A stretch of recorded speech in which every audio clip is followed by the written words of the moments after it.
ওকে, কাহিনী হচ্ছে আমরা সমাণু পর্যন্ত পড়ছিলাম। আজকে আমরা aromatic hydrocarbon A to Z পড়বো। অ্যারোমেটিক হাইড্রোকার্বন থেকে প্রচুর লেভেলের কোশ্চেন আসছে বিগত বছরগুলোতে মেডিকেল ডেন্টালে, এবং এই জায়গা থেকে এই জায়গাগুলা এরকম। অ্যারোমেটিক হাইড্রোকার্বন জায়গাটা হচ্ছে এরকম যে সেটা হচ্ছে তুমি দেখবা যে এখান থেকে কিছু বেসিক কোশ্চেন আসে। যেমন তুমি যদি এখন বেনজিন কিভাবে তৈরি করা হয়, সেই বেনজিন যেই 5টা বিক্রিয়া আছে, বইতে 4টা, আমি আরেকটা বাড়ায় বলছি 5টা বিক্রিয়া আছে, সেটা যদি তোমার মাথায় মুখস্থ না থাকে তুমি বললাম উত্তর করে দিয়ে আসতে পারবা না। অর্থাৎ ইন্টারমিডিয়েটে আমরা যেরকম প্রত্যেকটা জিনিসের কিভাবে উৎপন্ন হয়, কোন বিক্রিয়া দ্বারা শনাক্ত করা হয়, কিছু বিশেষ নামীয় বিক্রিয়া মুখস্থ করতাম, সেভাবে আমাদের এই জিনিসটা পড়তে হবে ঠিক ইন্টারমিডিয়েটের মতো করে। সালফিউরিক অ্যাসিডের উপস্থিতিতে 60°C তাপমাত্রায় নাইট্রিক অ্যাসিড বেঞ্জিনের সাথে বিক্রিয়া করে নাইট্রোবেনজিন তৈরি করে। এইখান থেকেই তোমাকে কোশ্চেনটা করা হবে, সেটা হচ্ছে বেঞ্জিনের নাইট্রেশনে কত ডিগ্রি সেলসিয়াস তাপমাত্রার প্রয়োজন হয়। এবং এই জিনিসটা থেকে এভাবে প্রশ্ন হয় যে বেঞ্জিনের নাইট্রেশনে প্রমুখ হিসেবে ভূমিকা পালন করে কোনটা? উত্তর হচ্ছে সালফিউরিক অ্যাসিড। তাহলে এই জিনিসগুলো আমাদের মাথার মধ্যে মুখস্থ রাখতে হবে। সো এই জায়গাগুলো কিছু গুরুত্বপূর্ণ জিনিস আছে। এখন দেখো, আমরা আসলে জৈব রসায়ন আমার কাছে সবচেয়ে কষ্টের বিষয় হচ্ছে বই দেখে পড়ানো। কারণ জৈব রসায়ন হাতে দেখে করাইতে গেলে খুব ভালো লাগে এবং সেটা আরো বেশি সহজ। কিন্তু আমি বললাম তোমাকে বই দেখে এর জন্যই করাইতেছি যেন বইটা তোমার গোছানো থাকে, যে বইয়ের এই জায়গা থেকে প্রশ্ন আসে। আমি আজকে সেটাই করব।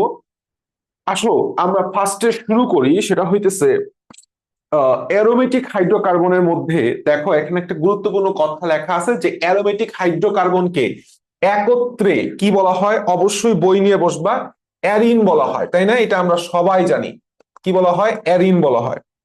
তো এখন অ্যারোমেটিক হাইড্রোকার্বন সে আসলে অ্যারোমেটিক কিনা তার একটা সুন্দর নীতি আছে, হাকেল নীতি, একটু পরে আমরা ঢুকবো।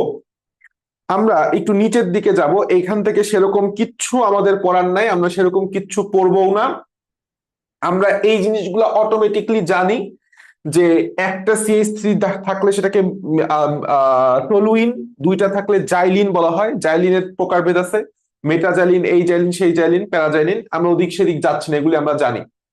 মেইন যে জায়গাটা আমাদের খুবই খুবই গুরুত্বপূর্ণ, খুবই গুরুত্বপূর্ণ, সেটা হচ্ছে এই জায়গাটা যে অ্যারোমেটিক যৌগের উৎস। এখন অ্যারোমেটিক যৌগের প্রধান উৎস, এটা মাস্টার MCQ। আমি এখন যা পড়াবো সবই আসলে কোশ্চেন, সবই মাস্টারের কোশ্চেন, সবই কোনো না কোনো অনুসারী কোশ্চেন। সো এটাতে আমি তোমাকে যেটা বলবো যেটা এইভাবে পড়তে হবে, সেটাকে স্কিপ করার কোনো ওয়ে নাই। এন্ড তোমাকে এটা ফার্স্টে বই থেকেই পড়তে হবে, কারণ আলটিমেটলি তুমি পরীক্ষার আগে দুইটা জিনিস রিভিশন দিবা ভাই।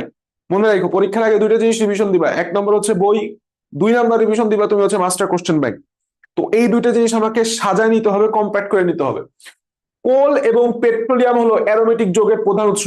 কথাটা খুবই খুবই খুবই খুবই গুরুত্বপূর্ণ। কথাটা খুবই খুবই গুরুত্বপূর্ণ। নিচের দিকে একটা কথা লেখা আছে, সেটা হচ্ছে এই জায়গায় একটা গুরুত্বপূর্ণ কথা দেখো।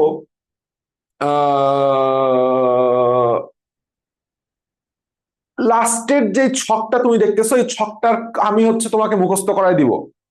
এই ছকটা হইতেছে আমি তোমাকে মুখস্থ করাই দিব। তার আগে তুমি যদি, তোমাকে আমি যদি বলি যে ধরো তুমি এখানে একটা টেস্ট টিউব নিছো, টেস্ট টিউব নিছো, তাহলে টেস্ট টিউবের সবার নিচে কি যুক্ত, কি থাকবে? পিচ থাকবে, পিচ। তাহলে সবার প্রথমে এই জিনিসটা দাগাও যে পেট্রোলিয়ামের বা আলকাত্রার আংশিক পাতন করা হয়। আলকাত্রার আংশিক পাতনে রিটোর্টে অবশিষ্ট থাকে কোনটি? উত্তর হচ্ছে পিচ। উত্তর হচ্ছে কি? পিচ। তাহলে পিচে যেহেতু রিটোর্টে অবশিষ্ট থাকে, তাহলে সেটা কি হবে? কোক কয়লা বা কোক কার্বন। আচ্ছা, তাহলে আমরা প্রথম যে জিনিসটা জানলাম যে আমাদের পাতিত অংশের সবার লাস্টে অবশিষ্ট, রিটোর্টে অবশিষ্ট বা চুলায় অবশিষ্ট থাকে, সেটা হচ্ছে পিচ, এবং পিচের উপাদান হচ্ছে কোক কার্বন বা কোক কয়লা। এখন দেখো, নামের মধ্যে লঘু, তাহলে লঘু কি করবে? লঘু উপরে ভাসবে। লঘু কি করবে? উপরে ভাসবে। তারপরে হচ্ছে আমাদের মধ্যম, তারপরে কি আমাদের মধ্যম, মধ্যমের নিচে হইতেছে আমাদের আবার ভারী, ভারীটা ভারীর নিচে হইতেছে আমাদের সবুজ। এই হচ্ছে মেইন কথা। আমরা মেইনলি লেয়ার পাই হইতেছে 1, 2, 3, 4 এবং 5টা। এই 5টা লেয়ার কি কি থাকে? ফার্স্ট কোশ্চেন, খেয়াল করো, এদিক খেয়াল করো, সেটা হচ্ছে লঘু তৈলে আমরা কি কি পাবো? লঘু তৈলে আমরা কি কি পাবো?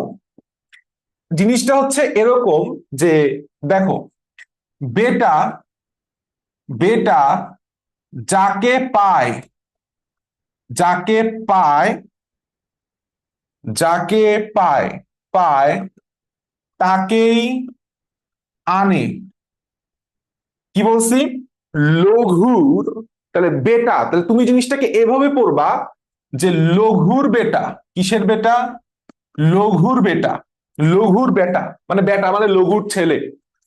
লঘুর বেটা যাকে পায় তাকেই আনে। তাহলে ব্যতে বেনজিন, টাতে টলুইন, যাতে জাইলিন, যাকে পায় পাইতে পেরিরিন, তাকে ত থ, টাটা থই থই সামথিং লাইক, তাহলে তাকেই, তার মানে থ। থায়োফিন, আনে, আনেতে অ্যানিলিন, ফেনল বাদ। ফেনলটাকে একটা লাইন, দাগ লাইন, লাল লাইন দিয়ে কাইটা দাও, একটা দাগ লাল লাইন দিয়ে কাইটা দাও। তাহলে কি কি বলছি? 6টা জিনিস। লঘুর বেটা যাকে পায় তাকে আনে। আমি আবার বলতেছি, জিনিসগুলো খুবই ইম্পর্টেন্ট। আমরা হিসাব করবো কি হবে? লঘু, মধ্যম, ভারী, সবুজ, পিচ, আস্তে আস্তে নিচের দিকে। লঘুর বেটা যাকে পায় তাকে আনে। এইখানে একটা গুরুত্বপূর্ণ কথা লিখে রাখো, নট, অপশনে ওইটাও থাকবে, নট অ্যানথ্রাসিন। অ্যানথ্রাসিন গুলায় যেতে পারে, আনি দিয়ে গুলায় যেতে পারে, আনিতে অ্যানিলিন, আনে, not anthracene. Okay, not anthracene. আচ্ছা, এরপরে দেখো মধ্যম তৈল। মধ্যম তৈল, মধ্যম তৈলের বিষয়টা খুবই গুরুত্বপূর্ণ, কারণ তোমার এইখান থেকে কোশ্চেনটা এভাবে আসে, নিচের কোনটি মধ্যম তৈলের অন্তর্ভুক্ত নয়? মেইন কথাটা হচ্ছে এভাবে মনে রাখবা, নাফি, নাফি ক্রস ফাকি। কি বলছি? মধ্যম তৈল মাঝামাঝি, তাহলে মাঝামাঝি কি হবে? একটা ক্রস হবে, মাঝামাঝি কি হবে? একটা ক্রস হবে। ক্রসতে ক্রিসল, কে ক্রস ফাকি, নাফি ক্রস ফাকি, নাফিতে হচ্ছে ন্যাপথলিন, ক্রস ফাকি ফেনল। তাহলে মধ্যম তৈলের ছন্দটা কি বলছি? নাফি, মধ্যম, মাঝামাঝি জায়গায় একটা কি হবে? ক্রস হবে। তাহলে ক্রস মানে কি? 3টা জিনিস, নাফি ক্রস ফাকি। ভালো কথা। এখন আসো ভারী তৈলের বেলায়। দেখো, ভারী তৈলের বেলায় এইখানেও ক্রিসল আছে, এখানেও ক্রিসল আছে, ন্যাপথলিন আছে, এখানেও ন্যাপথলিন আছে। প্রশ্ন যদি হয় ন্যাপথলিন কোথা থেকে পাওয়া যায়, কি উত্তর দিব? 100% মধ্যম তৈল। আমরা ভারী তৈল দিব না। কিন্তু একটু মনে রাখবো যে এইটা ভারী তৈলেও থাকে, কারণ কোশ্চেনটা তোমাকে বুঝতে হবে। যদি বলে যে নিচের কোনটি ভারী তৈলে পাওয়া যায় না, তখন এই 3টা অপশনে অবশ্যই পাওয়া যাবে, আর একটা দিয়ে দিবি উপর থেকে একটা। তবে এইটা আসে নাই কখনো কোশ্চেনে, কোনো জায়গায় আসে নাই, অনুশীলনীতেও নাই। দেখো কুইনলের নামের মধ্যে কুইন, কুইন সে কি কোনো হালকা বস্তু? না। কুইন সে 100% ভারী। একটা রাজ্যের কুইন, একটা রাজ্যের কি বলছে, একটা রাজ্যের কুইন সে 100% কি অবশ্যই ভারী, 100%। তাহলে কুইনের নামের মধ্যেই ভারী আছে, তাহলে সে কি হবে? ভারী তৈল। আচ্ছা, এখন আসো সবুজ। কি তৈল? সবুজ। সবুজ মানেই হইতেছে, এভাবে মনে রাখবা, সবুজ থ্রো। সবুজ থ্রো অর্থাৎ সবুজের মধ্যে একটা থয় রফলা থাকবে। সবুজের মধ্যে কি থাকবে? থয় রফলা। মানে কি? অ্যানথ্রাসিন এবং ফিনান্থ্রিন। দেখো থয় রফলা আছে, থ্রিনেও থয় রফলা আছে, আর কোন জায়গায় থয় রফলা নাই। তাইলে আমাদের পাতিত তরলের প্রধান উপাদান নিয়ে আর একটা কোশ্চেন আগাবে না। আমার দিক তাকে একবার বলে ফেলাও, বেটা যাকে পাচ্ছে তাকেই আনছে। আচ্ছা, মধ্যম তৈল নাফি ক্রস ফাকি। আচ্ছা, নিচে আসে কি? ভারী তৈল কি হবে? সবুজ। ভারী তৈল কি হবে? কুইনোলিন। সবুজ তৈলে হবে হচ্ছে থয়রফলা। আর নিচে অবশিষ্ট থাকবে কি? রিটোটে পিচ, যেখানে হচ্ছে পাবো কি? কোক কয়লা। তাইলে তুমি আসো এখন পার্সেন্টেজ। তোমাকে যদি এই সিকোয়েন্সটা বলতে বলি, তুমি পারবে না অবশ্যই। ফার্স্টে লঘু, তাহলে উপরে থাকবে, তারপরে মধ্যম, তারপরে ভারী, তারপরে সবুজ, তারপরে পিচ। তাহলে 100% সেটা কি হবে? আস্তে আস্তে পারবে। 5, 7.5, 10, 20, 57.5। তাপমাত্রা মনে রাখা সোজা। 170 ডিগ্রি সেলসিয়াস, 170 ডিগ্রি থেকে 171 থেকে 230, 230, 231 থেকে 270, 271 থেকে 400 রিটোটে অবশেষ থাকে। মনে রাখো এইখানে আবার তাপমাত্রা লাগাই দিও না, ঠিক আছে? তার মানে তাপমাত্রা এবং পার্সেন্টেজ এটা আমাদের সিকোয়েন্স অনুযায়ী অটোমেটিকলি মনে থাকবে। এইটুক পর্যন্ত ক্লিয়ার কিনা একটু সি লেখো সবাই, চ্যাট বক্সে একটু সি লেখো, আমি দেখি।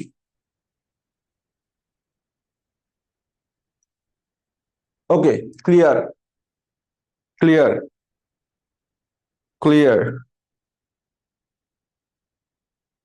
ঠিক আছে। ওকে, এখন দেখবা যে আমাদের একটা পোস্ট কোশ্চেন হয়, কোশ্চেনটা হয় ঠিক এই লাইনটা থেকে, ঠিক এই লাইনটা, ঠিক আছে? কোশ্চেনটা হয় হচ্ছে ঠিক এই লাইনটা থেকে, 90% বেঞ্জলের ধুরু, কোনটা নিতে গেলাম, এইটাই নেই। কি বলছি? 90% বেঞ্জলের, 90% বেঞ্জলের প্রধানত কত পার্সেন্ট বেঞ্জিন থাকে? 84%, 13% টলুইন এবং 3% জাইলিন। সবসময় মনে রাখবা। তাহলে আমি তোমার একটা ট্রিক শিখাই দিই জীবনে, তাহলে এই জিনিসটা আর ভুল হবে না। আমার বেনজল হইতেছে 90% বেনজল, তাহলে বেনজলে আমি কি পাইতেছি?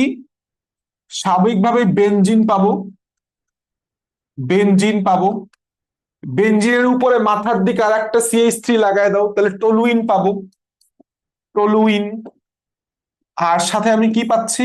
আর একটা CH3 লাগাই দাও, জাইলিন লাগাই দাও, তাহলে জাইলিন পাইলাম। তাহলে প্রথম কোশ্চেন তোমাকে করবে নিচের কোনটি 90% বেনজলের উপাদান নয়। 2 নাম্বার কোশ্চেন করবে পার্সেন্টেজ। পার্সেন্টেজ কি মনে রাখবা দেখো, জাইলিন এটা কয় নাম্বার? 1, 2, 3, তাহলে লাগাই দাও 3।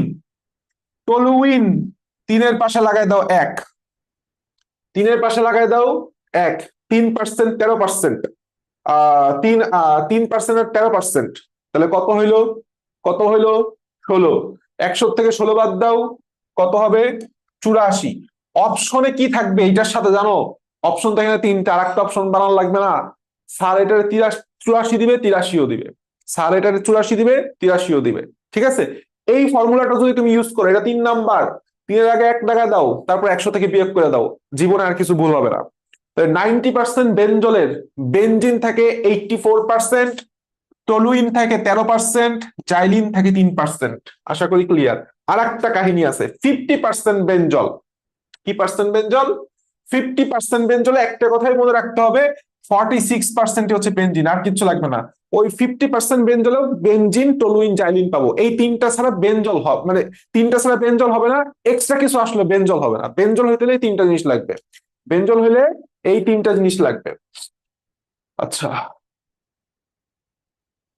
ওকে, এখানে আমি একটু কথা বলতে চাইতেছি, সেটা হচ্ছে,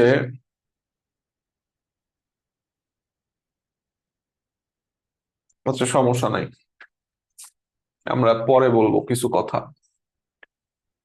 আসো এর পরের পৃষ্ঠায় আসি। এখন আসো, সেটা হচ্ছে আমরা বেনজিন প্রস্তুতির মধ্যে ঢুকি। বেনজিন প্রস্তুতির মধ্যে ঢুকি।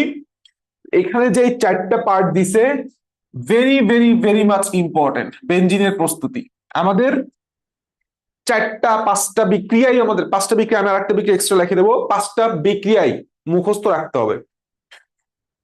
তোমাকে আমি ফার্স্টে একটা জিনিস দেখাই, বেনজিনের স্ফুটনাঙ্কটা মুখস্থ রাখবা, 80.4 ডিগ্রি সেলসিয়াস। এখন দেখো তোমাকে এখান থেকে কিভাবে প্রশ্ন করবে।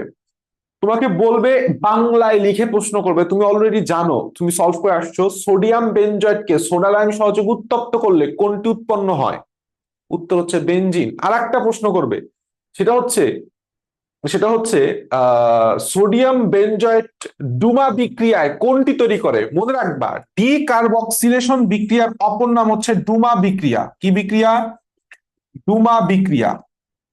আমরা অ্যালকেন তৈরির সময়ও ডিকার্বক্সিলেশন বিক্রিয়া করব।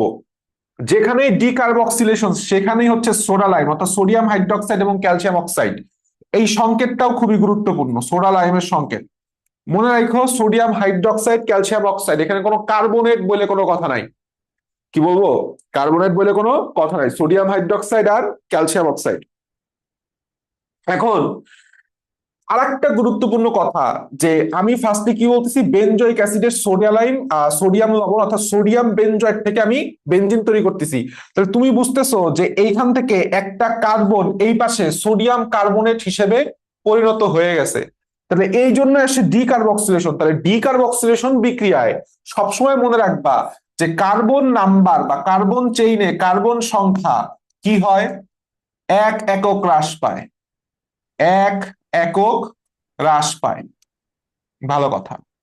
তাহলে তোমার ফার্স্ট কাজ হচ্ছে আগে শিরোনামগুলো মুখস্থ করা, যে বেনজিন উৎপাদনের প্রথম পদ্ধতি ডিকার্বক্সিলেশন বিক্রিয়া বা ডুমা বিক্রিয়া। 2 নাম্বার, ফেনলকে জিঙ্ক চূর্ণ সহযোগ উত্তপ্তকরণ। ফেনলকে জিঙ্ক চূর্ণ সহযোগ উত্তপ্তকরণ। ফেনলকে জিঙ্ক চূর্ণ সহযোগ উত্তপ্ত করলে কি হয়, সরাসরি বেনজিন পাই। আচ্ছা, 3 নাম্বার বিক্রিয়াটা খুবই গুরুত্বপূর্ণ, খুবই খুবই খুবই গুরুত্বপূর্ণ ভাই। সেটা হচ্ছে এই বিক্রিয়াটার অপর নাম হচ্ছে পলিমারকরণ বিক্রিয়া। কিসের পলিমারকরণ? অ্যাসিটিলিনের পলিমারকরণ। কিসের পলিমারকরণ? অ্যাসিটিলিন বা ইথাইনের পলিমারকরণ। তাপমাত্রা লাগবে একদম এক্স্যাক্টলি 450 ডিগ্রি সেলসিয়াস তাপমাত্রায় 3 অণু অ্যাসিটিলিন কি করে, লৌহ নলের মধ্য দিয়ে চালনা করা হয়।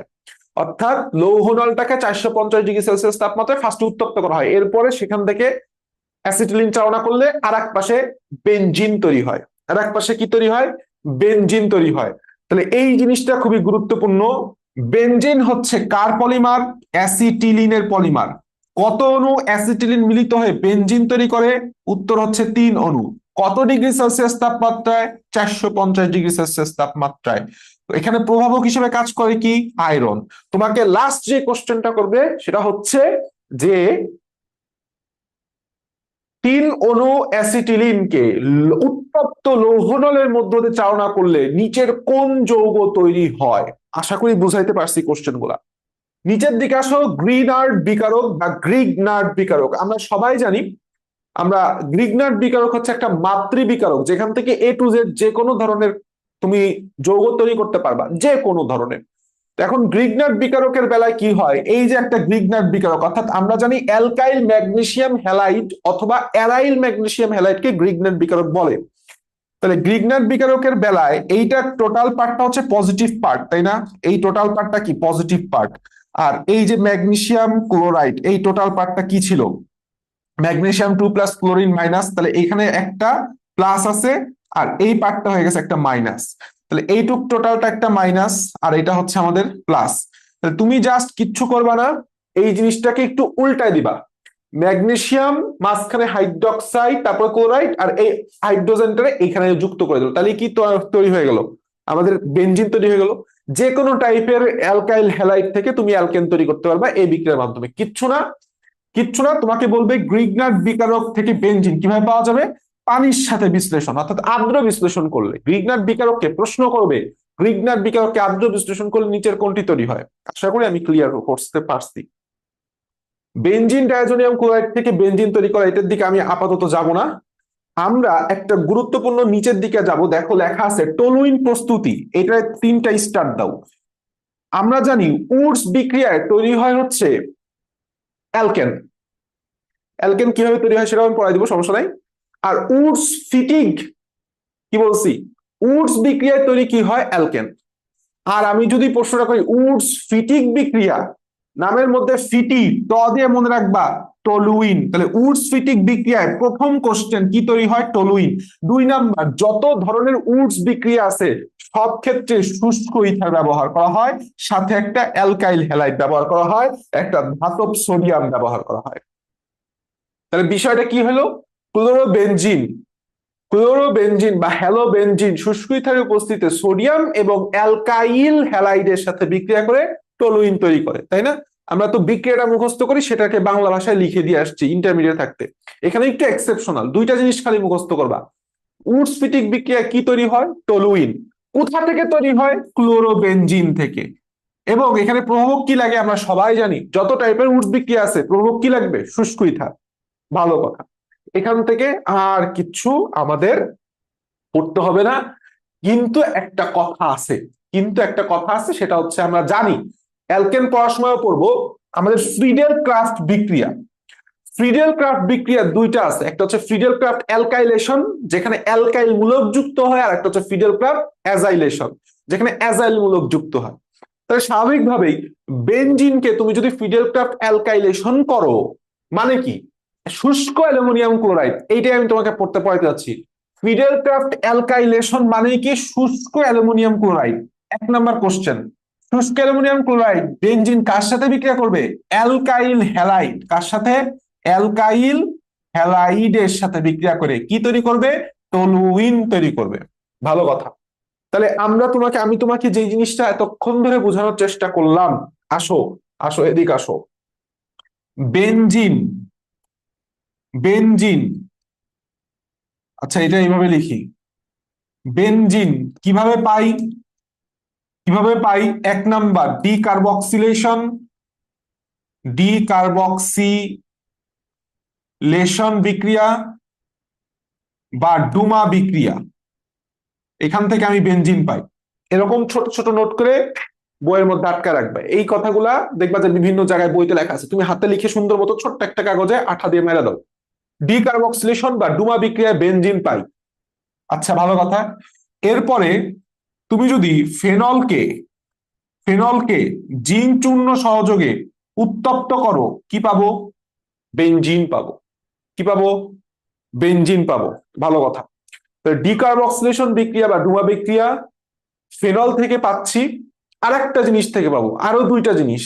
কেমন পড়াইছি একটু চ্যাটে লেখো তো, কি পড়াইছি, কি কি কোথা থেকে পাবো বেনজিন দেখি, একটু মনোযোগ দিও ভাই ক্লাসে। আর কোন দুইটা জায়গা থেকে বেনজিন পাবো? এক্স্যাক্টলি, সবচাইতে গুরুত্বপূর্ণ যে বিক্রিয়াটা, সেটা কি বিক্রিয়া? অ্যাসিটিলিন। তিন অনু অ্যাসিটিলিন, তিন অনু অ্যাসিটিলিন কি হবে? পলিমারকরণ, পলিমারকৃত হবে। পলিমারকরণ বিক্রিয়া কত তাপমাত্রা? 450 ডিগ্রি সেলসিয়াস তাপমাত্রা লৌহ, উত্তপ্ত লৌহ নলের মাধ্যমে বেনজিন তৈরি করবে। আর একটা কি বলছো? গ্রিনার্ড বিকারক। Good, thank you very much. অর্থাৎ আমাদের যে গ্রিনার্ড বিকারকটা আছে, গ্রিনার্ড বিকারকের থেকে কি করব? ম্যাগনেসিয়াম হ্যালাইড, তো এটাকে তুমি জাস্ট আদ্র বিশ্লেষণ করব, বেনজিন পাওয়া যাচ্ছে। এইটা আমি বলছি চারটা, তাহলে আমি তো বলছি পাঁচটা। পাঁচটা কি জিনিস কিভাবে হয় আমি তোমাকে দেখাই, আসো। তাহলে বেনজিন আমি বুঝাই পাই গেছি, ঠিক আছে, বেনজিন পাই গেছি। আর একটা জিনিস আমি একটু লিখে দিই তাহলে, টলুইন। টলুইন, টলুইন কিভাবে পাইছি? দুই ভাবে। টলুইন কিভাবে পাইছি? দুই ভাবে। এক নাম্বার, উডস ফিটিক বিক্রিয়া। উডস ফিটিক, ফিটিক বিক্রিয়া কি তৈরি হয়? টলুইন। কোথা থেকে, কি থেকে টলুইন তৈরি হয়?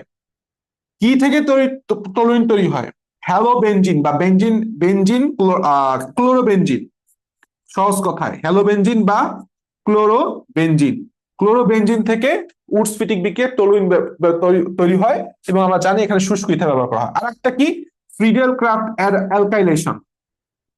Friedel Crafts alkylation. কার ফিডেল ক্রাফট অ্যালকাইলেশন করতে হবে? বেনজিনের ফিডেল ক্রাফট অ্যালকাইলেশন করতে হবে। ওকে ফাইন ফাইন ফাইন, ঠিক আছে। এখন দেখো আমি তো বললাম যে বেনজিন তৈরি করার পাঁচটা বিক্রিয়া। দেখো আমি বললাম একদম স্পেসিফিক বলছি পাঁচটা বিক্রিয়া। আমি তোমাকে অ্যালকেন তৈরির সংখ্যা বলে দিতে পারবো, অ্যালকিনও সংখ্যা বলে দিতে পারবো। অর্থাৎ আমার একদম মাথার মধ্যে আছে যে কয়টা বিক্রিয়া।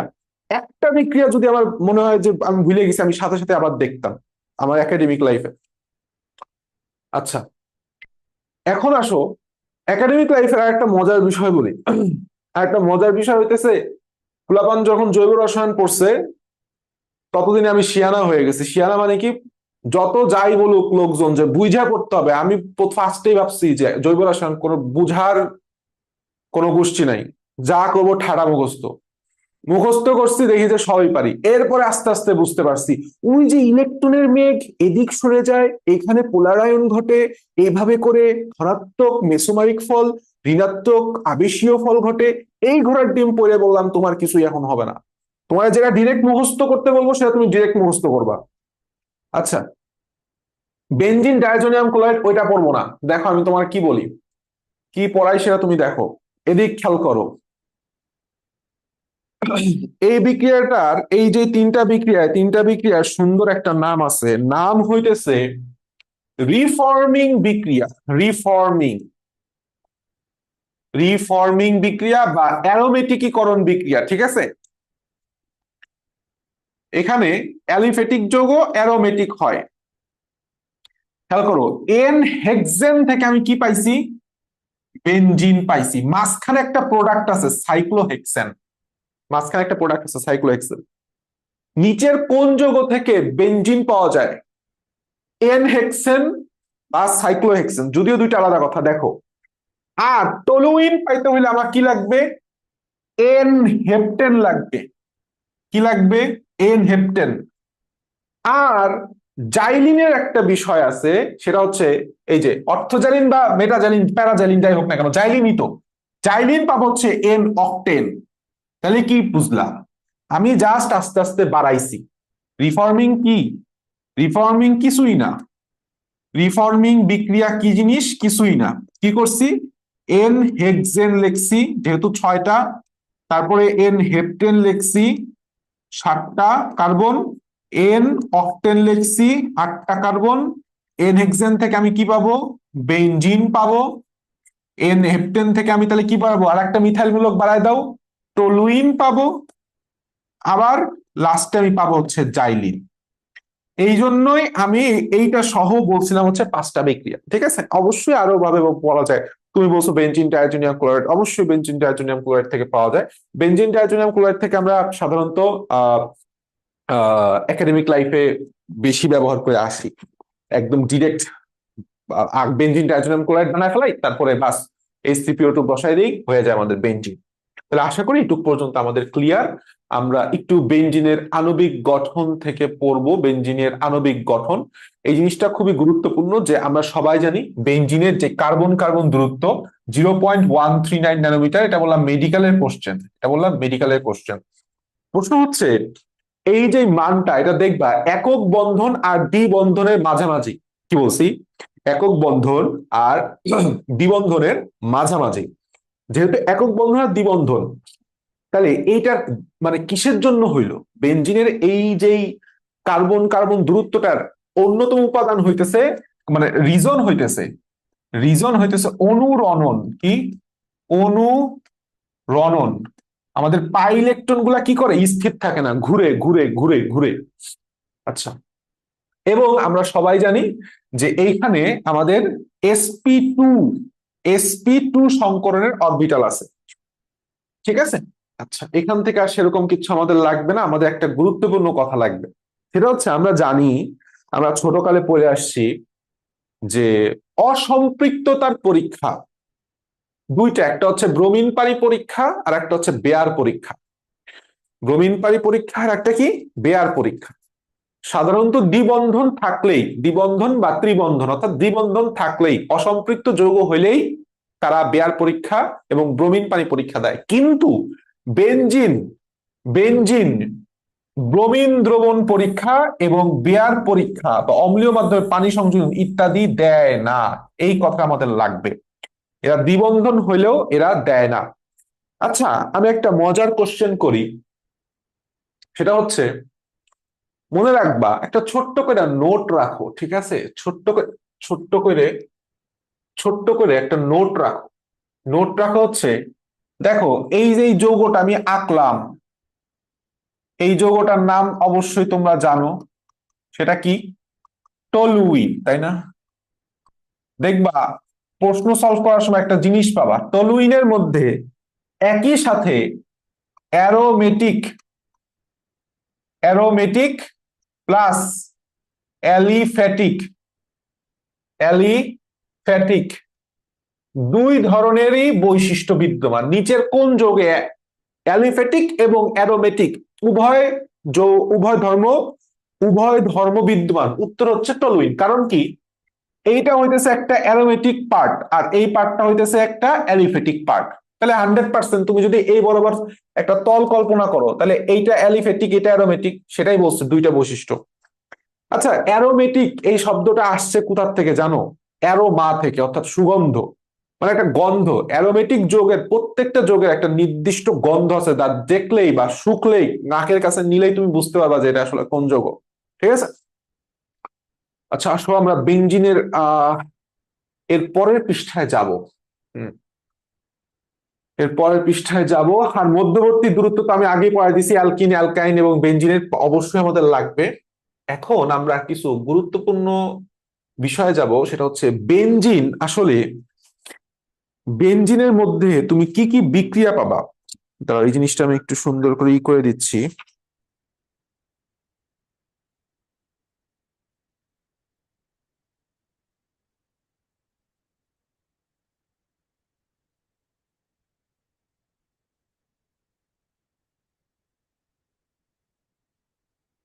এটা যদি আমি একটু পরে লিখে দিব, তারপরেও আচ্ছা ঠিক আছে, সমস্যা নাই।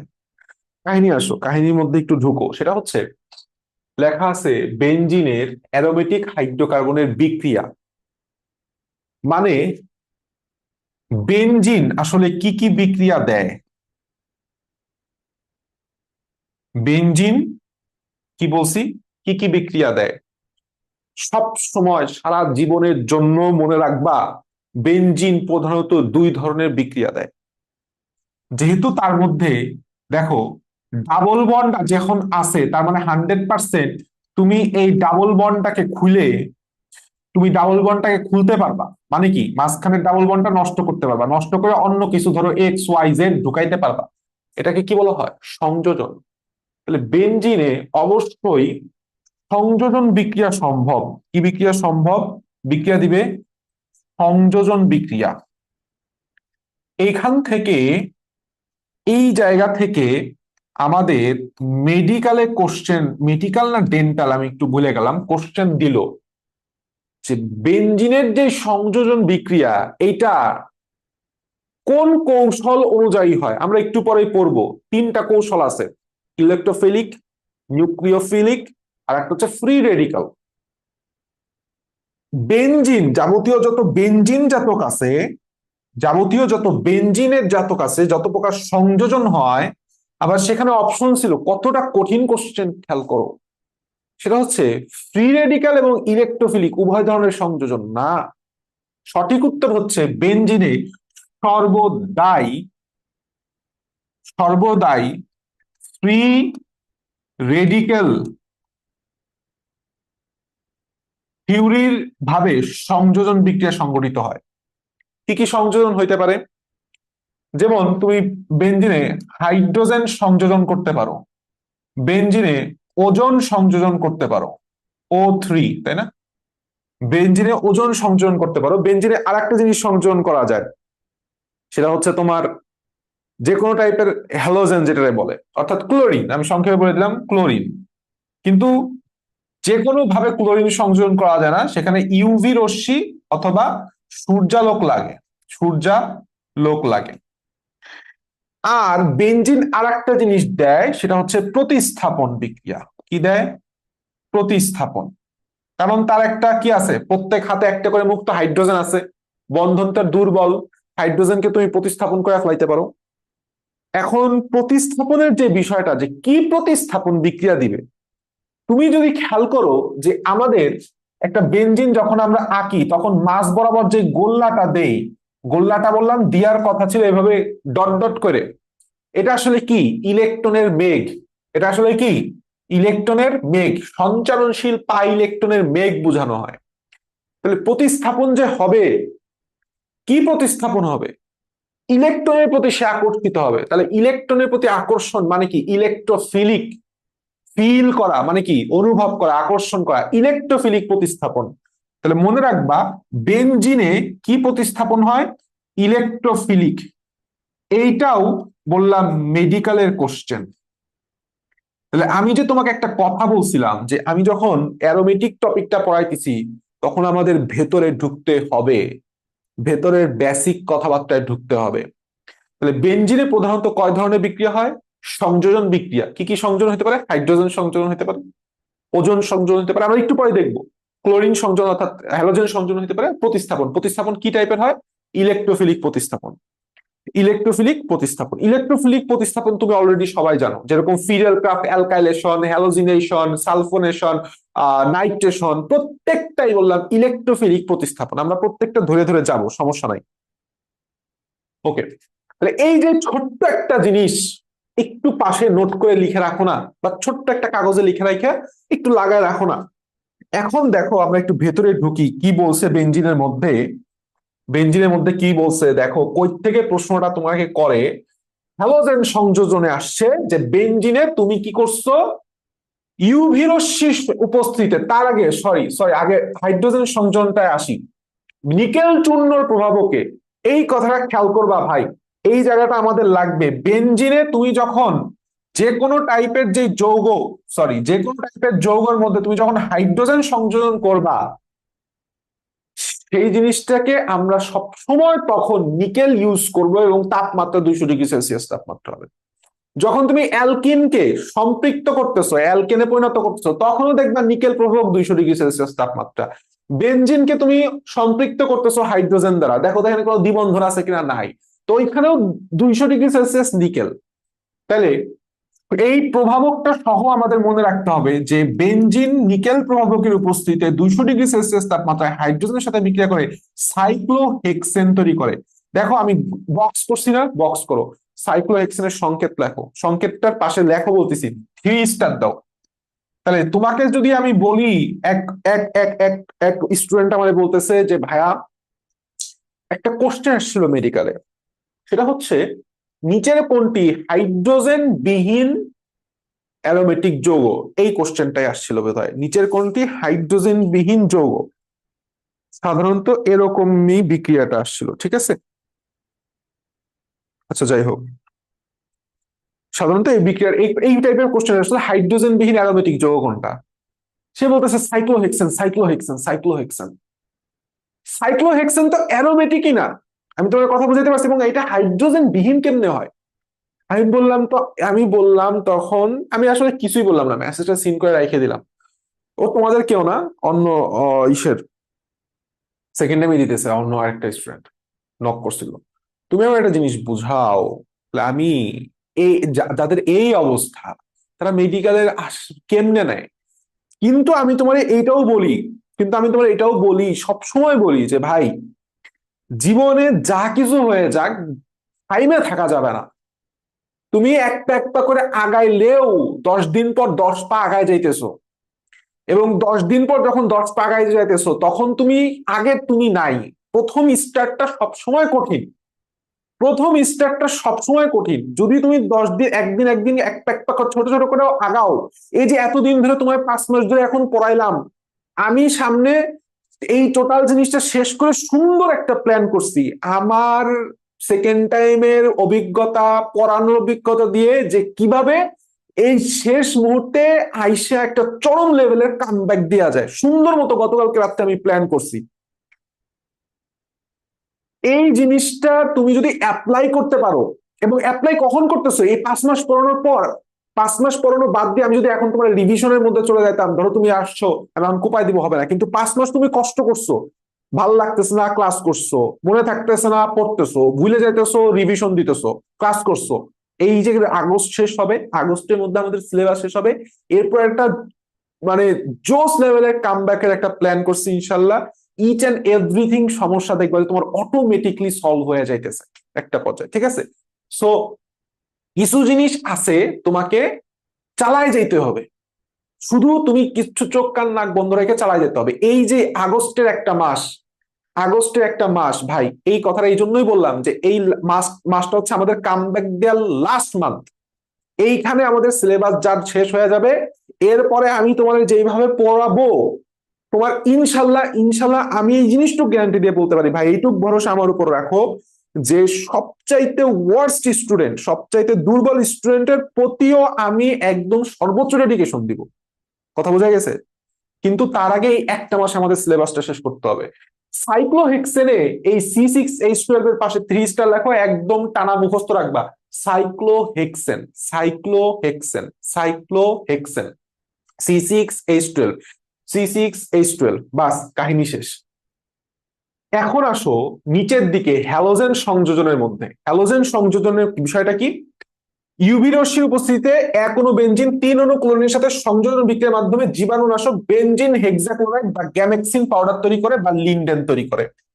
তুমি যদি ফার্স্টে, তোমার কাজ হচ্ছে যে বেনজিন হেক্সাক্লোরাইড, বেনজিন হেক্সা, আমার সাথে এভাবে লেখো হেক্সাক্লোরাইড, ক্লোরাইড, অবলিক দিয়ে লেখো, অবলিক দিয়ে লেখো গ্যামেক্সিন, বেনজিন হেক্সাক্লোরাইড বা গ্যামেক্সিন, গ্যামেক্সিন বা গ্যামাক্সিন, এভাবে লেখো, এভাবে লেখো, এভাবে লেখো। দাঁড়াও দাঁড়াও দাঁড়াও দাঁড়াও, আমি আমি তো ভুল লিখতেছি, গ্যামাক্সিন লেখো। দেখো, এখন তোমাকে প্রশ্ন হচ্ছে গ্যামাক্সিনের সংকেত চাবে প্রশ্নে।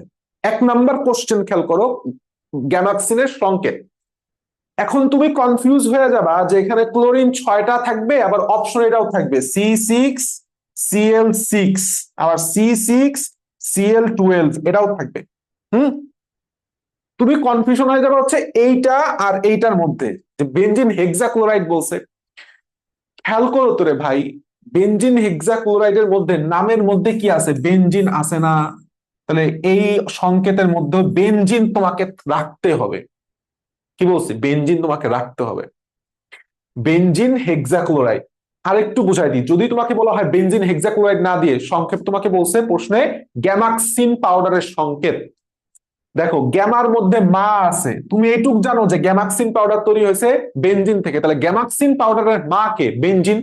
সংকেতের মধ্যে বেনজিন থাকবে, তাহলে তুমি সুন্দর মতো বেনজিন লিখবা C6H6, এরপরে তুমি অটোমেটিকলি Cl6 বসাই দিতে পারবা। এইটুক তোমার মুখস্থ থাকবে যে ক্লোরিন 6টা ছিল, ক্লোরিন 6টা ছিল। 2 নাম্বার কোশ্চেন, যে বেনজিন হেক্সাক্লোরাইড একটা কি? জীবাণুনাশক।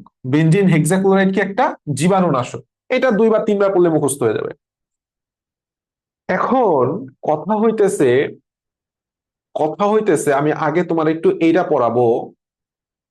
দেখো এইদিক আসো, এদিক আসো। সেটা হচ্ছে আমরা বেনজিনে ইলেকট্রোফিলিক প্রতিস্থাপন পড়ছি না? একটা একটা করে ক্লোরিন যুক্ত হয়। এইভাবে তুমি যদি ধাপে ধাপে ধাপে ধাপে ধাপে ধাপে 6টা হাইড্রোজেনের পরিবর্তে 6টা ক্লোরিন যুক্ত করে দাও, 6টা ক্লোরিন মানে 3 অনুক্লোরিন যুক্ত করে দাও, তখন যেটা তৈরি হবে সেটার নাম হইতেছে হেক্সাক্লোরোবেনজিন। কি তৈরি হবে? হেক্সাক্লোরোবেনজিন। তার মানে আমি তোমাকে বুঝাইতে যেটা চাইতেছি, ultimately benzene hexachloride, chloride is not equal to, is not equal to, কি বলছে? ওই যে হেক্সাক্লোরোবেনজিন, হেক্সাক্লোরোবেনজিন। পার্থক্যটা বুঝতে পারছো? এইটা ছিল হচ্ছে অপশনে হেক্সাক্লোরোবেনজিন, হেক্সাক্লোরোবেনজিন। এক স্টুডেন্ট এটাও বলছে, ভাই বেনজিন হেক্সাক্লোরাইড আর হেক্সাক্লোরোবেনজিন সেম না। কেন রে ভাই? তোমার বইতে যে লেখা আছে তোমার চোখে পড়ে নাই? মূল জিনিসটা বুঝো, benzene hexachloride and hexachlorobenzene is not same. এখন প্রশ্ন হচ্ছে ভাই, আহ দুইটা তো গুলায় যাবে পরীক্ষার হলে, 100% গুলায় যাবে। এবং এই কোশ্চেন তুমি ভুল করো নাই বা কনফিউশনে পড়ো নাই, আমি গ্যারান্টি দিয়ে বলতে পারি সবাই পড়ছো। তো এটার সলভটা কি? তুমি হেক্সাক্লোরোবেনজিন ভুলে যাও, তুমি হেক্সাক্লোরোবেনজিন ধরো ভুলে যাও, তুমি অন্তত এইটাটুক জানো যে ক্লোরোবেনজিনের সংকেতটা কি, এইটুক তুমি জানো। ক্লোরোবেনজিনের সংকেত কি? Cl, তাই না? Cl, বিষয়টা তো এরকমই আসে, তাই না? আসলে তোমাকে আমি যেটা বুঝাইতে চাচ্ছি যে এইখানে আসলে কি ছিল? একটা বেনজিন ছিল, বেনজিন মানে এখানে একটা হাইড্রোজেন ছিল, তাই না? এখানে কি ছিল? একটা হাইড্রোজেন ছিল। এই হাইড্রোজেনটাকে প্রতিস্থাপন করছে কে? ক্লোরিন। তখন নাম হয়েছে ক্লোরোবেনজিন। এইভাবে তাহলে বেনজিনের সংকেত হচ্ছে C6H6। তাহলে ক্লোরোবেনজিনের সংকেতটা কি হবে রে ভাই? ক্লোরোবেনজিনের সংকেতটা একটু লেখো তো। ক্লোরোবেনজিনের এই যে শুধু এই ক্লোরোবেনজিনের সংকেতটা একটু লেখো তো চ্যাটে, আমি একটু দেখতে চাই।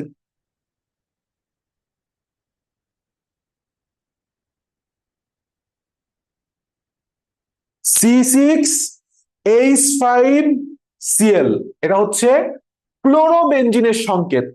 এই এক্স্যাক্টলি দেখো, এখন আর তোমার জীবনে ভুল হবে না, তুমি ভুল করতে চাইলেও ভুল হবে না। এখন তুমি একটার পরে একটা mono, die, try, tetra, penta, হেক্সা, একটার পরে একটা ক্লোরিন তুমি এভাবে ফেলাইতেছো, তাহলে আস্তে আস্তে কি হবে? এটা কমতে কমতে কমতে কমতে কমতে কমতে কি হবে? C6Cl6। তাহলে তখন সেই সংকেত হয়ে যাবে হেক্সাক্লোরোবেনজিন। তোমার যদি এখন তুমি এটা মুখস্থ রাখো, আগে আমি তোমার যেটুকু পড়াইছি সেটা ভুলে গেলেও হবে, সেটা তুমি ভুলে গেলেও হবে যে ক্লোরোবেনজিনের যদি সংকেত এটা হয়, তাহলে হেক্সাক্লোরোবেনজিন মানে কি? একটা করে হাইড্রোজেন আমি সরাচ্ছি আর ক্লোরিন আমি নিয়ে আসতেছি, একটা করে হাইড্রোজেন সরাচ্ছি, ক্লোরিন নিয়ে আসতেছি। মনে রাখতে হবে সেটা হচ্ছে হেক্সাক্লোরোবেনজিন, এটা হচ্ছে প্রতিস্থাপন বিক্রিয়া, তাই না? ইলেকট্রোফিলিক প্রতিস্থাপন বিক্রিয়া, হাইড্রোজেনকে প্রতিস্থাপন করে দিচ্ছ, চেয়ার থেকে সরায় তুমি তুমি নিজে আরেকজনের চেয়ারে বসতেছো। আর বেনজিন হেক্সাক্লোরাইড হচ্ছে সংযোজন বিক্রিয়া, এখানে তুমি আরো সংযোজন করতেছো, তার মানে এখানে বেনজিনের তো থাকতেছে, সাথে তুমি 6টা ক্লোরিন আসতেছো। এটাও তোমার মাথার মধ্যে পরীক্ষা হলে থাকবে না, তোমার পরীক্ষা হলে থাকতে হবে হচ্ছে এইটা। This is the main thing. Basic বলো ট্রিক্স বলো, তোমাকে এটা মনে রাখতে হবে যে ক্লোরোবেনজিন সৃষ্টি করছো, তাহলে এটা C6H5Cl, তাহলে এখানে ক্লোরিনের পরে আরো 6টা করতেছো, তার মানে 100% আরো 5টা হাইড্রোজেন সরে যাবে। এই সংকেত যদি মুখস্থ থাকে, তাহলে বেনজিন হেক্সাক্লোরাইড হবে কি? বেনজিন হেক্সাক্লোরাইড হবে C6H6Cl6। This is Gammexane. Gammexane, Gammexane. Or এর অপর নাম কি? লিন্ডেন। অপর নাম কি? লিন্ডেন। এই লিন্ডেন আমি লিখি নাই এর আগে? লিন্ডেনটা লিখি নাই, লিন্ডেনটা লিখে ফেলো। গ্যামাক্সিন পাউডার বা লিন্ডেন, এই যে লিন্ডেন উৎপন্ন করে। বাস, ক্লিয়ার ক্লিয়ার। আমি কি ক্লিয়ার? আর ভুল হবে? আর ভুল হবে? ক্লিয়ার।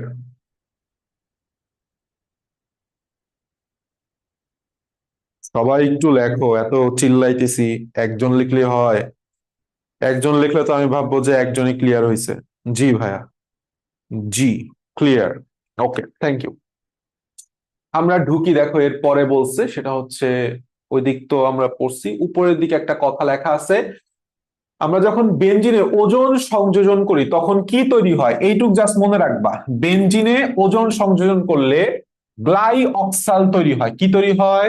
গ্লাই অক্সাল। গ্লাই অক্সালের সংকেতটা লাগবে, গ্লাই অক্সালের সংকেত। তাহলে বেনজিনে ওজোন সংযোজন করলে কি তৈরি হয়? গ্লাই অক্সাল সংকেত লাগবে, আর কিচ্ছু এখান থেকে লাগবে না, কিচ্ছু লাগবে না। ওকে, আমরা একটু চলে যাব পরবর্তী পৃষ্ঠায়। এইখানে কিছু গুরুত্বপূর্ণ প্রশ্ন আছে। প্রশ্নটা হচ্ছে, দেখো কি প্রশ্ন। বেনজিনের এই বিক্রিয়াটা একটু খেয়াল করো। এবার এই জায়গাটা একটু খেয়াল করো, কি সুন্দর না? এটাকে বলে বেনজিনের নাইট্রেশন। এটাকে কি বলে? বেনজিনের নাইট্রেশন। দাগাইছি কি? তোমার প্রশ্ন করা হয় বেনজিনের নাইট্রেশনে। খেয়াল করো, বেনজিনের নাইট্রেশনে কত ডিগ্রি সেলসিয়াস তাপমাত্রা লাগে? 60 ডিগ্রি সেলসিয়াস তাপমাত্রা। কি বলছি? 60 ডিগ্রি সেলসিয়াস তাপমাত্রা।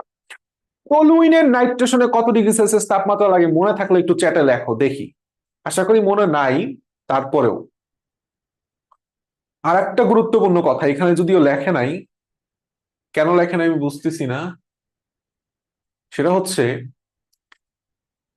বেনজিনের নাইট্রেশনে কি পরিমাণ কিসের প্রয়োজন হয়? গাঢ় সালফিউরিক অ্যাসিডের প্রয়োজন হয়। এটা বললাম তোমার অনুশীলনী কোশ্চেন, মেবি কবির স্যারের। 2 নাম্বার প্রশ্ন হচ্ছে সালফোনেশন। সালফোনেশনে, বেনজিনের সালফোনেশনে কত ডিগ্রি সেলসিয়াস তাপমাত্রার প্রয়োজন হয়? মেডিকেলের কোশ্চেন, 100 ডিগ্রি সেলসিয়াস। কবির স্যারের অনুশীলনীতে মেবি ছিল। এবং এক্ষেত্রেও সালফার ট্রাইঅক্সাইড আসে, এবং সালফার ট্রাইঅক্সাইড তখন প্রভাবক হিসেবে কাজ করে। আচ্ছা আসো, তাহলে আমরা 2টা তাপমাত্রা জানলাম। একটা হচ্ছে বেনজিনের নাইট্রেশনে কত তাপমাত্রা? 60 ডিগ্রি। বেনজিনের সালফোনেশনে কত তাপমাত্রা? 100 ডিগ্রি। এখন আর একটু পরে যাই, ফিডেলক্রাফট অ্যালকাইলেশনে অনার্দ্র অ্যালুমিনিয়াম ক্লোরাইড লাগে, এইটাও আমরা সবাই জানি। আর অ্যাজাইলেশনেও আমার অ্যালুমিনিয়াম ক্লোরাইড লাগে। এই যে মূলকটা দেখতেছো না, সিওসিএল, এই মূলকটার নাম হচ্ছে অ্যাসিটাইল মূলক। এই মূলকটার নাম কি? অ্যাসিটাইল মূলক। ওকে, আচ্ছা,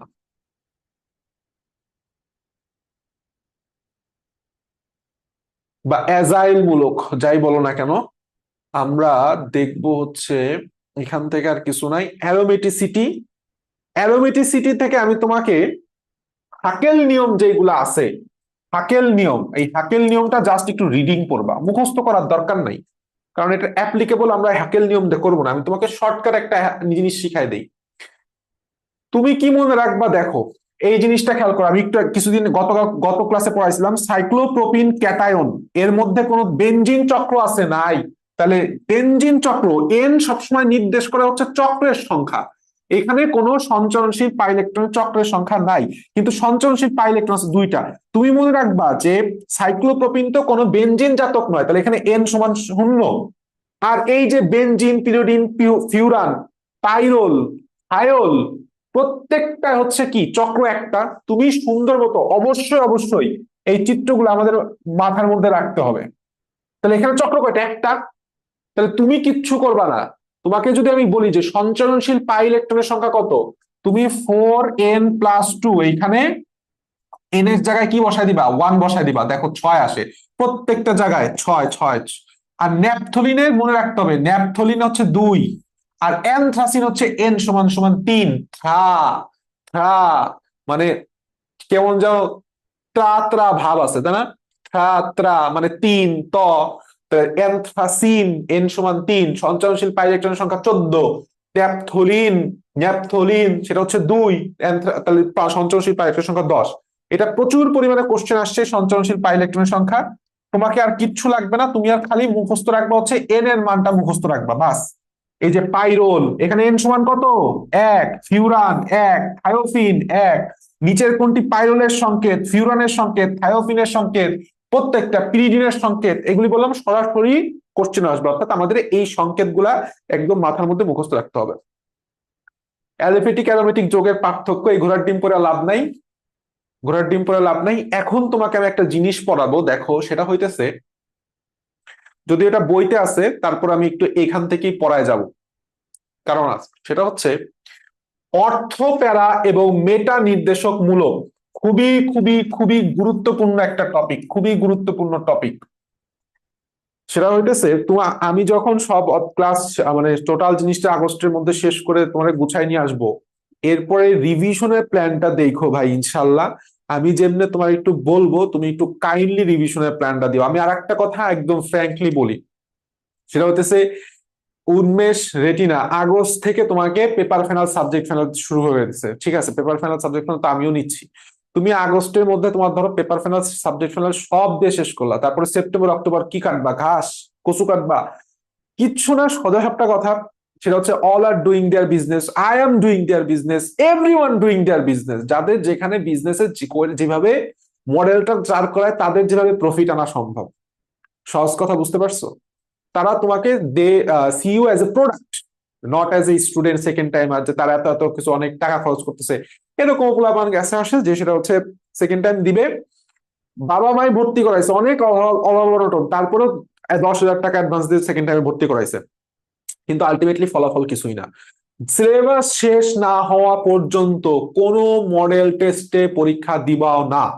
যদি দাও তাহলে তোমার ইওর ওন রিস্ক, আমি মানা করে দিছি, তুমি তোমার রিস্কে তুমি মডেল টেস্ট দিবা। এবং এটা আমার কাছে একটা আত্মঘাতী সিদ্ধান্ত। মানুষ বলে যে 2 জায়গায় পরীক্ষা দেওয়া, 3 জায়গায় পরীক্ষা দেওয়া, যত পরীক্ষা দিবা তত পারবা। তারপর আর একটা বলে যে যত প্রশ্ন তুমি সলভ করবা তত পারবা না। আমি পরীক্ষা দিব এক জায়গায়, ভালোভাবে ভালোভাবে প্রিপারেশন নিয়ে। যদি তুমি দেখো যে তুমি পরীক্ষা দিতেছো, নাম্বার পাইতেছো না, মোস্ট অফ দ্য স্টুডেন্ট ডিপ্রেশনে পড়ে যাবে। আবার তুমি সলভ করতেছো, একজন বলতেছে জৈব রসায়ন আমি সব কিছু সলভ করে রাখছি, সব সলভ করার দরকার নাই। একজন আমাকে মেসেজ দিচ্ছে যে ভাইয়া আমি সবাই তো বেশি বেশি প্র্যাকটিস করে, তাহলে আমি অনুশীলনীর বাইরে কি প্র্যাকটিস করবো? বলছে উদ্ভাসের question, master question bank solve করো। ভাইয়া আর কি সলভ করব? আরে বেটা, আর তুই কেন সলভ করবি? এরকম কোশ্চেন তো প্রত্যেকটা গাইড যদি আমি আনিয়ে দিই, বয়াল, জয়কলি, মেডিট্রিক্স বলো, উদ্ভাসের মাস্টার কোশ্চেন ব্যাংক, ডাইজেস্ট বলো, তারপরে তোমার রেটিনার গাইড বলো, 1000টা কোশ্চেন তো মিনিমাম এক অধ্যায় হয়।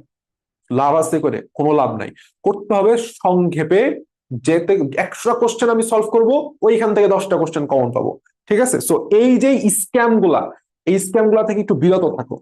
আশা করি তুমি বুঝতে পারছো কি তোমাদের মেসেজটা দিতে চাচ্ছে। আসো, অর্থ প্যারা এবং মেটা নির্দেশক মূলক, আমরা জানি যে বেনজিন যেই যৌগটা আছে, এই বেনজিন যৌগের ধরো এই জায়গায় একটা মূলক যুক্ত আছে, তাহলে এইটাকে আমরা ধরি হইতেছে 1 নাম্বার কার্বন, এটা 2, এটা 3, এটা 4, এটা 5, এটা 6।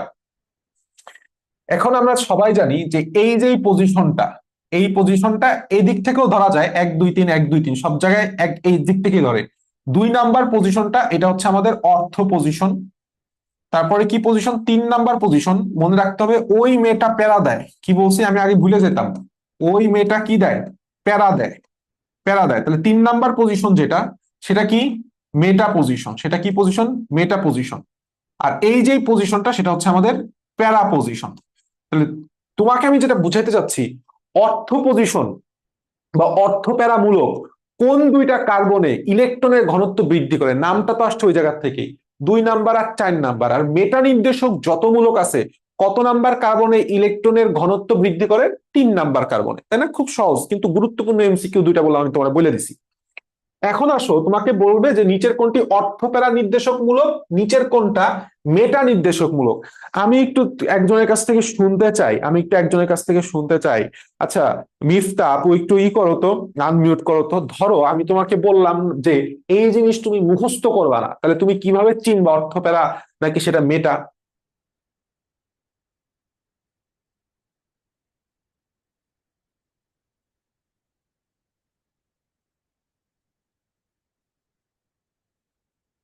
মিফতা, আমার কথা কি শোনা যাচ্ছে ভাইয়া?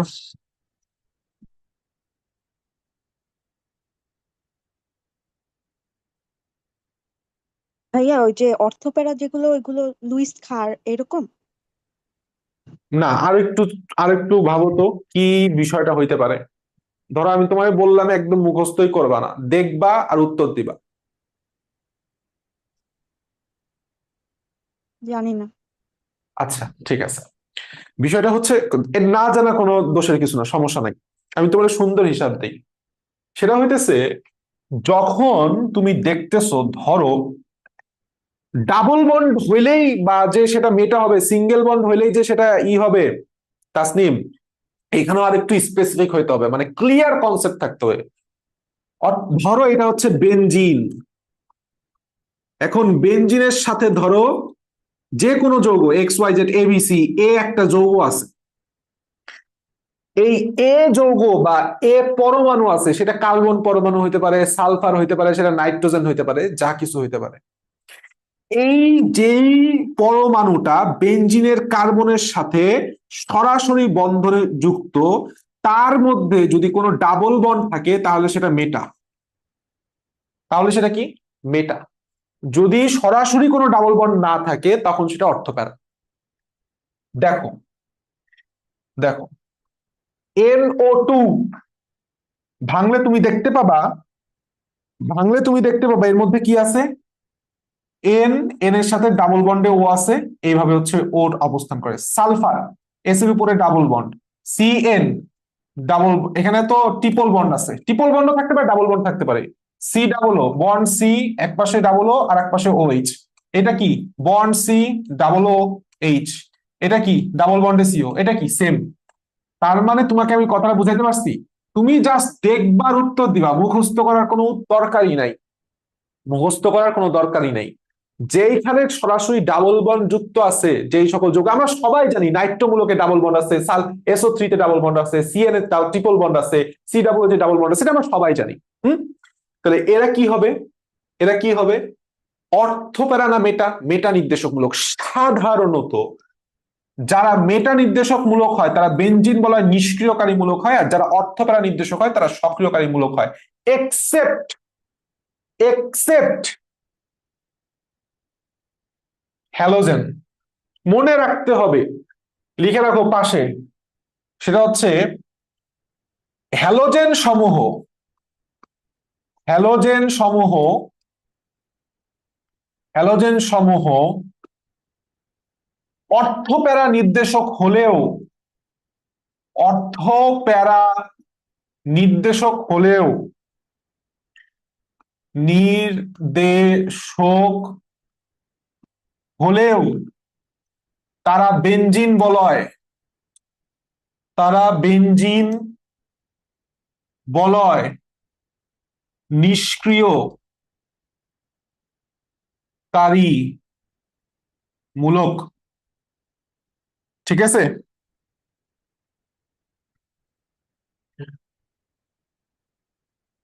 তারা নিষ্ক্রিয়কারী মূলক। তাহলে আমি কি বলছি, যে হ্যালোজেন সমূহ, হ্যালোজেন সমূহ অর্থপ্যারা নির্দেশক মূলক হইলেও তারা বেনজিন বলয় নিষ্ক্রিয়কারী মূলক। দেখো আমি তোমার একটা কোশ্চেন দেখাবো, কোশ্চেনটা কই, কোশ্চেনটা কই গেল রে,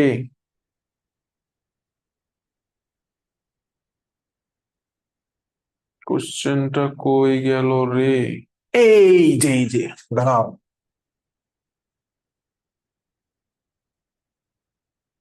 খেয়াল করো, 25 নাম্বার কোশ্চেনটা খেয়াল করো।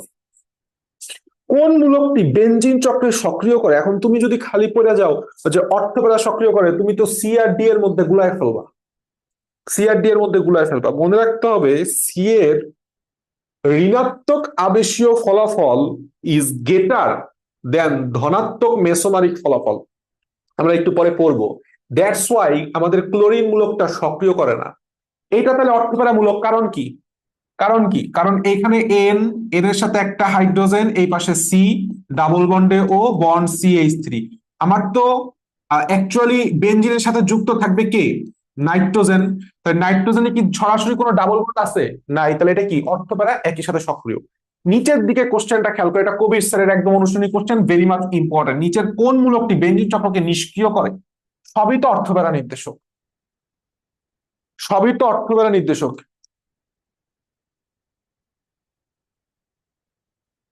SONC, ওইদিকে আমি ঢুকবোই না, রাইট। HCl, ঠিক আছে। তাহলে আশা করি সমস্যা হবে না, আশা করি সমস্যা হবে না।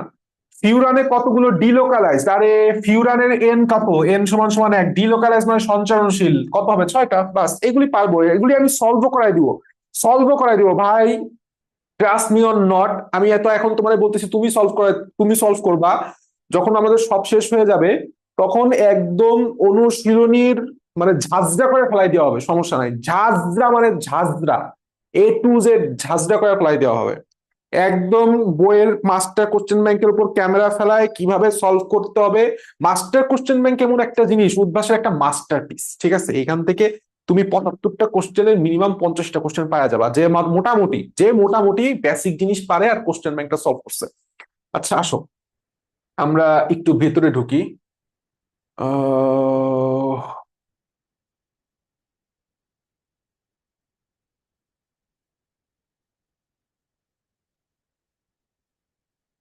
আর একটা জিনিস, আচ্ছা আমরা একটু ভেতরে ঢুকি, আসো।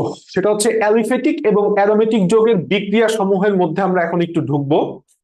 এর মধ্যে কিছু জিনিস আছে যে কথাগুলো আসলে আমি তোমাকে বলে দিতে চাচ্ছি, আমি একটু সুন্দর করে দেখবো। দেখো আমরা সবাই জানি যে সাধারণত সমানুকরণ বিক্রিয়ার মধ্যে আমরা ঢুকি না, বেনজিনের বহু প্রতিস্থাপন অরিয়েন্টেশন তো আমরা আলোচনা করবোই, সমস্যা নাই। এটা তো আমরা বেসিক ইন্টারমিডিয়েটেও পড়ে আসছি, তাও আমি কিছু জিনিস লাগবে। মেইন কথা হচ্ছে বিক্রিয়া সমূহ আসে কি, আমাদের কি কি বিক্রিয়া আসে। আমাদের বিক্রিয়া সর্বপ্রথম আসে সেটা হচ্ছে সংযোজন বিক্রিয়া। কি বিক্রিয়া? সংযোজন বিক্রিয়া। দেখো সংযোজন বিক্রিয়া যেটা, তাহলে সংযোজন বিক্রিয়া কয় প্রকার হইতে পারে? সংযোজন বিক্রিয়া আমাদের কয় প্রকার হইতে পারে? 3 প্রকার হইতে পারে, তাই না? 3 প্রকার হইতে পারে, আচ্ছা ভালো কথা। সংযোজন বিক্রিয়া 3 প্রকার কি কি? একটা হচ্ছে আমার নিউক্লিওফিলিক, নিউক্লিওফিলিক হইতে পারে, আমার ইলেকট্রোফিলিক হইতে পারে, ইলেকট্রোফিলিক হইতে পারে, আবার তোমাকে ফ্রি রেডিক্যাল মেকানিজমও ঘটতে পারে, তাই না? আমরা তো জানি ফ্রি রেডিক্যাল কি জিনিস, সবসময় মনে রাখবা। ফ্রি রেডিক্যাল হতেছে সিগমা বন্ধনের সমবিভাজনের সৃষ্টি হয়। কি বলছি? ফ্রি রেডিক্যাল হচ্ছে সিগমা বন্ধনের সমবিভাজনের সৃষ্টি হয়। সমবিভাজন হওয়ার কারণে তারা চার্জ পায় না। এটা আমরা পরে পড়বো, একটু পরে পড়বো। নিচের কোনটা নিউক্লিওফাইল, নিচের কোনটা ইলেকট্রোফাইল, সবই পড়ে ফেলাবো, সমস্যা নাই। তো নিউক্লিওফিলিক সংযোজন বিক্রিয়া মানে কি খেয়াল করো। নিউক্লিয়াসের প্রতি আকর্ষণ হচ্ছে। হুম, নিউক্লিয়াস মানে কি ধনাত্মক। তুমি একটা জিনিস খেয়াল করো তো ভাই, তোমাকে আমি যদি বলি, আমি একটু কাকে বলি, আমি এটা একটু জিজ্ঞেস করবো। আলহাম, একটু আনমিউট করো। আলহাম, ভাই আমাকে কথা বলাস না রে বেশি, একটু রেসপন্স কর। পিসিতে, পিসিতে, আচ্ছা। আলহামের পরে কে আসো? আনিশা, একটু আনমিউট করো তো ভাই। জি ভাইয়া। নিউক্লিওফিলিক সংযোজন বিক্রিয়া কার? তোমার কি কোশ্চেন আসছে, ধরো মেডিকেলে নিচের কোন যৌগটি নিউক্লিওফিলিক সংযোজন বিক্রিয়া দিবে? তুমি তো নিশ্চয়ই মুখস্থ করবা না। তুমি কি দেখে বুঝবা যে সেই যৌগটা নিউক্লিওফিলিক দিবে কি দিবে না?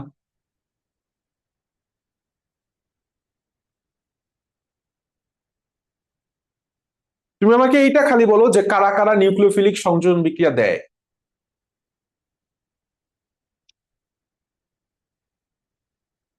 ভুলে গেছো? তাহলে আমি সুন্দর করে একটু মনে করাই দিই। দেখো, সংযোজন বিক্রিয়া কাদের বেলায় হয়? তুমি ধরো এরকম একটা যৌগ নিছো যাদের প্রত্যেকটা হাঁটি A B C D E F দ্বারা পূর্ণ, এর মধ্যে যোগ করতে পারবা কিছু? পারবা না। কিন্তু তুমি এরকম একটা যৌগ নিছো যেখানে ধরো এ বি সি ডি, কিন্তু কি আছে এখানে একটা ডাবল বন্ড আছে, তার মানে তুমি ডাবল বন্ডটাকে ভাঙে ফাঁকা হাতে পূর্ণ করতে পারবা। ফার্স্টে ডাবল হটটা ভাঙে ফেললা, দুইটা ফাঁকা হাত পায়ে গেলা। ফাঁকা হাতের পরে তুমি ধরো এক্স ওয়াই বসাই, যা ইচ্ছা বসাইতে পারো, সংযোগ করতে পারো। তাহলে তুমি ফার্স্ট কথা বুঝতে হবে সংযোজন বিক্রিয়া তারাই দিবে যাদের মধ্যে ডাবল বন্ড অথবা ট্রিপল বন্ড আছে। আচ্ছা, ভালো কথা। তাহলে নিউক্লিওফিলিক হবে ইলেকট্রোফিলিক কিভাবে বুঝবো? কাহিনী সোজা।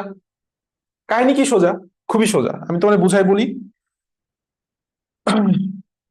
যেরকম ইলেকট্রোফিল, কার্বন কার্বন দ্বিবন্ধনের মধ্যে যে বন্ধনটা দেখতেছো, একটা কি আছে সিগমার, একটা পাই, পাই বন্ধনের মেঘ। তাহলে এখানে আসলে কি আছে? ইলেকট্রন আছে, ইলেকট্রন আছে।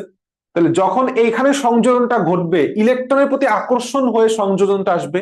তাহলে মনে রাখবা অ্যালকিন, কি মনে রাখবো? অ্যালকিন সমূহ এবং অ্যালকাইন সমূহ, অ্যালকিন যেখানে অ্যালকাইন সেখানে ইলেকট্রোফিলিক সংযোজন বিক্রিয়া দেয়। কি দেয়? ইলেকট্রোফিলিক সংযোজন বিক্রিয়া দেয়, ইলেকট্রোফিলিক সংযোজন বিক্রিয়া দেয়। তাই নিউক্লিওফিলিক কি দিবে? 100% দ্বিবন্ধন। তুমি যদি এই যৌগটা একটু খেয়াল করো, এটা কি একটা অ্যালডিহাইড অথবা কিটোনের মূলক, তাই না? মানে কার্বনিল মূলক। এখন কার্বনিল মূলকের বেলায় কার্বনের জায়গায় কি হয়? ডেল প্লাস, আর এই জায়গায় ডেল মাইনাস। কারণ কি? তারা পোলার। এদের মধ্যে যখন অ্যাটাকটা আসে তখন ইলেকট্রন মেঘের উপর অ্যাটাক আসে না, বরঞ্চ এই কার্বন, ধনাত্মক কার্বনের ধনাত্মক চার্জের উপর আকৃষ্ট হয়ে অ্যাটাকটা আসে। তাহলে এখানে ডাবল বন্ড আছে, সংযোজন বিক্রিয়া দিবে। ডাবল বন্ড ট্রিপল বন্ড থাকলে কি সংযোজন, কারণ ওইখানে তোমাকে সেটাকে বন্ড ভাঙার জায়গা আছে।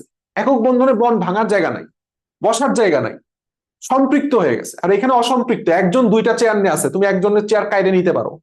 তাহলে এখানে কি হবে? পজিটিভ। তাহলে পজিটিভ কি হবে? নিউক্লিওফিলিক। তার মানে সহজভাবে যত ধরনের কি আছে কার্বনিল মূলক, অর্থাৎ অ্যালডিহাইড, অ্যালডিহাইড আর কিটোন, ইংলিশে লিখে দিই সোজা।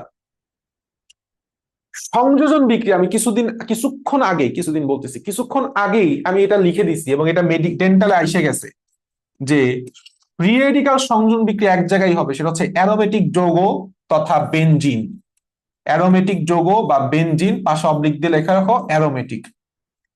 তাহলে দেখো, এগুলি বললাম তোমার, যদি আমি হঠাৎ করে দেই, তুমি যদি এটা মুখস্থ করো, গিলা খাইতে চাও, 2 দিন পর তো বমি করেই দিবা, স্বাভাবিক। এটা মুখস্থ করার জিনিস না ভাই। এই জন্য আমি পড়ার শুরুতেই বলছি যে জিনিসটা বেসিকের জায়গা, অ্যারোমেটিক যৌগটা হচ্ছে বেসিকের জায়গা। এটা কি ক্লিয়ার হইছো? এটা কি তুমি পারবা? না দেখে পারবা?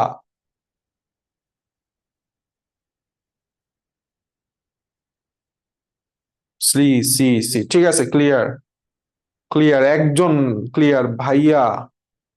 নিউক্লিয় আবার বলেন। আচ্ছা, নিউক্লিয় আবার কি জিনিস বলি, আসো। তুমি এই জিনিসটা খেয়াল করো, আমি আবার একটু ব্যাখ্যা করি। এই যে মানে কার্বনিল মূলক যুক্ত যত যৌগ আছে সেখানে নিউক্লিওফিলিক সংযোজন বিক্রিয়া ঘটে। কেন ঘটে? কারণ এইখানে যে ইলেকট্রন মেঘের যে ঘনত্বটা, এটা ধরো এই উপরের যে বন্ধনটা দিছি, ধরো এই উপরের বন্ধনটা হচ্ছে পাই বন্ধন, তাহলে পাই বন্ধনের ইলেকট্রন মেঘের ঘনত্ব অক্তরিত ঋণাত্মকতার জন্য সবসময় অক্সিজেনের দিকে একটু বেশি ঘেঁষে থাকে, যার কারণে সেখানে ডেল নেগেটিভ চার্জ আর কার্বনের ডেল পজিটিভ চার্জ সৃষ্টি হয়।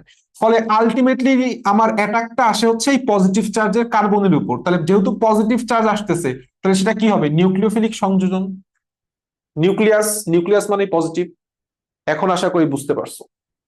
এখন আসো আমাদের আর একটা বিক্রিয়া, যার নাম হচ্ছে প্রতিস্থাপন। কি নাম? প্রতিস্থাপন বিক্রিয়া। প্রতিস্থাপন বিক্রিয়াও আমাদের ঠিক আগের মতোই কি কি হইতে পারে? ইলেকট্রোফিলিক হইতে পারে, নিউক্লিওফিলিক হইতে পারে, তাই না? আগের মতোই আমাদের নিউক্লিওফিলিক হইতে পারে, নিউক্লিওফিলিক হইতে পারে, ইলেকট্রোফিলিক হইতে পারে, ইলেকট্রোফিলিক হইতে পারে, আর একটা হচ্ছে ফ্রি রেডিক্যাল হইতে পারে। ভালো কথা। এখন আমি যদি তোমাকে প্রশ্ন করি যে আমাদের ইলেকট্রোফিলিক যে প্রতিস্থাপন বিক্রিয়াগুলা, সেই ইলেকট্রোফিলিক প্রতিস্থাপন বিক্রিয়া কে দিবে? তোমার সবার প্রথম উত্তর আসবে, একটু আগে আমি তোমাকে পড়াইছি, সেটা হচ্ছে বেনজিন। সেটা কি? বেনজিন। একটু আগেই পড়াইছি তোমাকে যে বেনজিন দুইটা বিক্রিয়া দেয়, একটা হচ্ছে সংযোজন বিক্রিয়া যেটা ফ্রি রেডিক্যাল অনুযায়ী ঘটে, আর একটা হচ্ছে নিউক্লিওফিলিক। ও, নিউক্লিওফিলিক কেন বললাম, সরি সরি সরি, ইলেকট্রোফিলিকের কথা বলতেছি আমি। Electrophilic, electrophilic benzene. কারণ কি? বেনজিনে কি প্রতিস্থাপিত হয়? হাইড্রোজেন প্রতিস্থাপিত হয়। কিসের উপর আকর্ষিত হয়ে? ভিতরের ইলেকট্রনের মেঘে আছে না, এই মেঘের প্রতি আকর্ষিত হয়ে। এখন আমি তোমাকে বললাম নিউক্লিওফিলিক প্রতিস্থাপন দুই প্রকার, SN1 SN2, ভিতরে আমরা একটু পরে যাব। কিন্তু নিউক্লিওফিলিক প্রতিস্থাপন কারা দিবে, এই কথাটা তোমার একটু বুঝতে হবে, এই জিনিসটা একটু বুঝতে হবে। ঠিক আছে, দেখি একটু চ্যাটে লেখো তো। যদি না পারো তাহলে লিখবা যে ভাই ভুলে গেছি, পারি না, লেখো, কিন্তু আমি একটু দেখতে চাই কারা পারো, দেখি।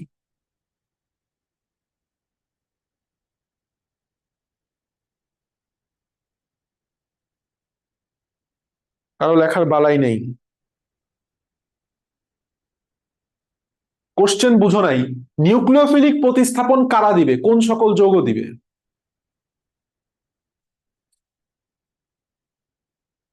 তোমাকে সলভ করার সিস্টেমটা বুঝাই। যখন তুমি দেখতেছো নিউক্লিওফিলিক প্রতিস্থাপন, তার মানে 100% সেখানে আমার কি লাগবে? অ্যাকচুয়ালি একটা কার্বোক্যাটায়ন লাগবে। তো কার্বোক্যাটায়নটা তো যৌগে তৈরি হয় না, ভাঙনের পর তৈরি হয়। তার মানে কার্বনের উপর একটা ধনাত্মক চার্জ লাগবে।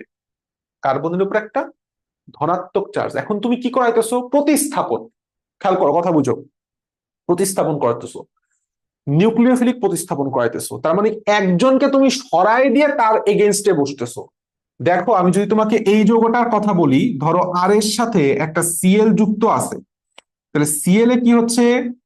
একক বন্ধনে যুক্ত আছে, দ্বিবন্ধন না বললাম, নেগেটিভ, কারণ সে ইলেকট্রন মেঘ নিজের দিকে তাড়িয়ে নিচ্ছে তড়িৎ ঋণাত্মকতার জন্য, আর আর এর দিকে পজিটিভ। তাহলে তুমি বুঝো অ্যাটাকটা কোন দিক থেকে আসবে? এই আর পজিটিভের দিকে আসবে। তাহলে আর পজিটিভের সাথে এসে যেহেতু একক বন্ধন, এই ক্লোরিনটাকে সে সরাই দিয়ে ক্লোরিনের জায়গায় সে বসে যাবে। ক্লোরিনকে সরাই দিয়ে বসে যাবে। সংযোজনে বললাম কোনো সরাসরি ছিল না। ওইখানে আমি যে তোমাকে দেখাইছি যে নিউক্লিওফিলিক অ্যালডিহাইডে বা অ্যালকিনে, ওইখানে বললাম কোনো সরাসরি ছিল না। অ্যালকিনে যে হাইড্রোজেন সংযোজন করছো, সেখানে কি হাইড্রোজেনের সংখ্যা ঠিক ছিল না বাড়ছে নাকি কমছে? 100% বাড়ছে, অ্যালকিন থেকে অ্যালকেনে বাড়ছে। আর এই জায়গায় ক্লোরিনের পরবর্তীতে যে কোনো একটা যৌগ এসে বসে, যেরকম তুমি হাইড্রক্সিল দিয়ে করছো ধরো, তাহলে কি হবে? অ্যালকোহল তৈরি হয়ে যাবে। ক্লোরিনের পরিবর্তে ওএইচ বসায় দিছো। তুমি জানো ওএইচ কি একটা নিউক্লিওফাইল, তাহলে এখানে কি হবে? নিউক্লিওফিলিক প্রতিস্থাপন। কারণ কি? এই যে যার কেন্দ্রের দিকে অর্থাৎ পজিটিভ চার্জের দিকে আকর্ষণ, সেই তো নিউক্লিওফাইল। তাহলে আমি তোমাকে আলটিমেটলি যেটা বুঝাইতে চাচ্ছি যে নিউক্লিওফিলিক প্রতিস্থাপন বিক্রিয়া দিবে হচ্ছে কারা? অ্যালকাইল, অ্যালকাইল হ্যালাইড যারা, কারা? অ্যালকাইল হ্যালাইড যারা। আর আরেকটা জিনিস একটু কষ্ট করে মুখস্থ রাখো, এটা ব্যাখ্যা করতে চাইতেছি না। ফ্রি রেডিকাল প্রতিস্থাপন কারা দিবে? অ্যালকেন দিবে। কি দিবে? অ্যালকেন, যারা অ্যালকেন আছে তারা দিবে। ফ্রি রেডিকাল প্রতিস্থাপন বিক্রিয়া দেয়। যেরকম তোমাকে ধরো, যদি আমি তোমাকে বলি যে একটা অ্যালকেন দিলাম, একটা অ্যালকেনকে তুমি এখন এটাকে হ্যালো অ্যালকেনে বানাবা, তখন ওই সূর্যালোকের উপস্থিতিতে যদি তুমি হ্যালোজেনের সাথে বিক্রিয়া ঘটাও, তখন ওই ইউভি রশ্মির কারণে ফ্রি রেডিকাল তৈরি হয়। ফ্রি রেডিকালটা যায় অ্যালকেনের মধ্যে অ্যাটাক করে হ্যালো অ্যালকেন তৈরি করে।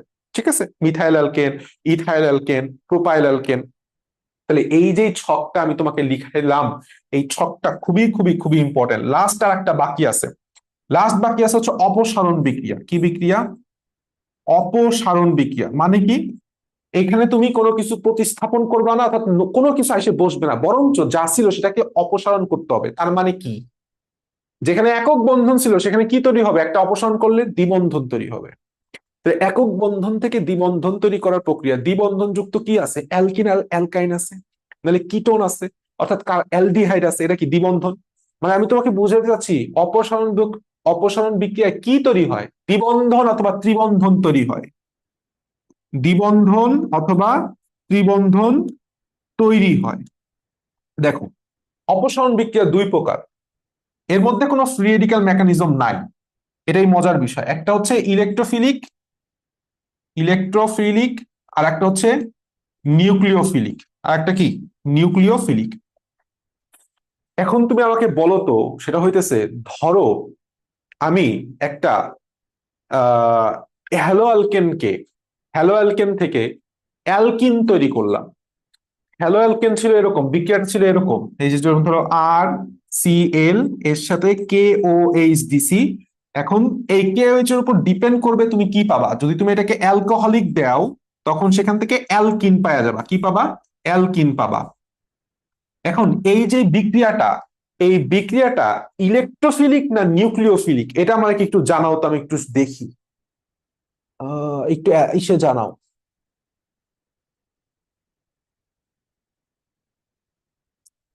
হ্যাঁ, একক বন্ধন এবং দ্বিবন্ধনে প্রতিস্থাপন হয়, ঠিক আছে।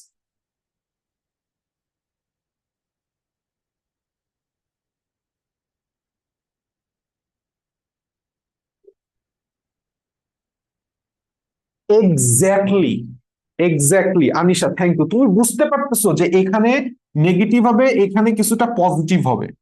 তাহলে আলটিমেটলি সে তো ক্লোরিনটাকে সরায় নিচ্ছে। তাহলে ক্লোরিন সরায় নিলে কি থাকতেছে? Positive charge. পজিটিভ মানে কি? নিউক্লিওফিলিক। পজিটিভ মানে কি? নিউক্লিওফিলিক। তার মানে তোমাকে আমি বুঝাইতে চাচ্ছি যে অ্যালকাইল হ্যালাইড থেকে যখন তুমি অ্যালকিন তৈরি করবা, সেটা হচ্ছে নিউক্লিওফিলিক অপসারণ বিক্রিয়া। আর আবার অ্যালকোহল তুমি যদি উল্টা করো, অ্যালকোহল থেকে অ্যালকিন তৈরি করো, সেটা কি হয়ে যাবে? ইলেকট্রোফিলিক অপসারণ বিক্রিয়া। কথা বোঝা গেছে? ইলেকট্রোফিলিক অপসারণ বিক্রিয়া।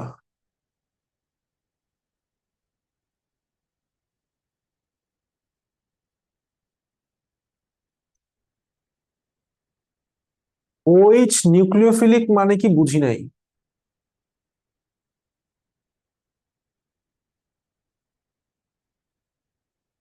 তাসনিম, একটু বুঝায় বলো তো ভাই, দরকার হলে আনমিউট করে একটু বলো, আমি বুঝি নাই।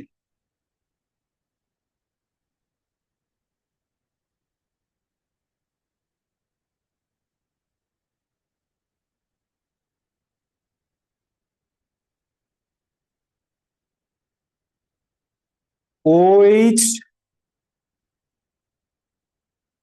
OH nucleophile.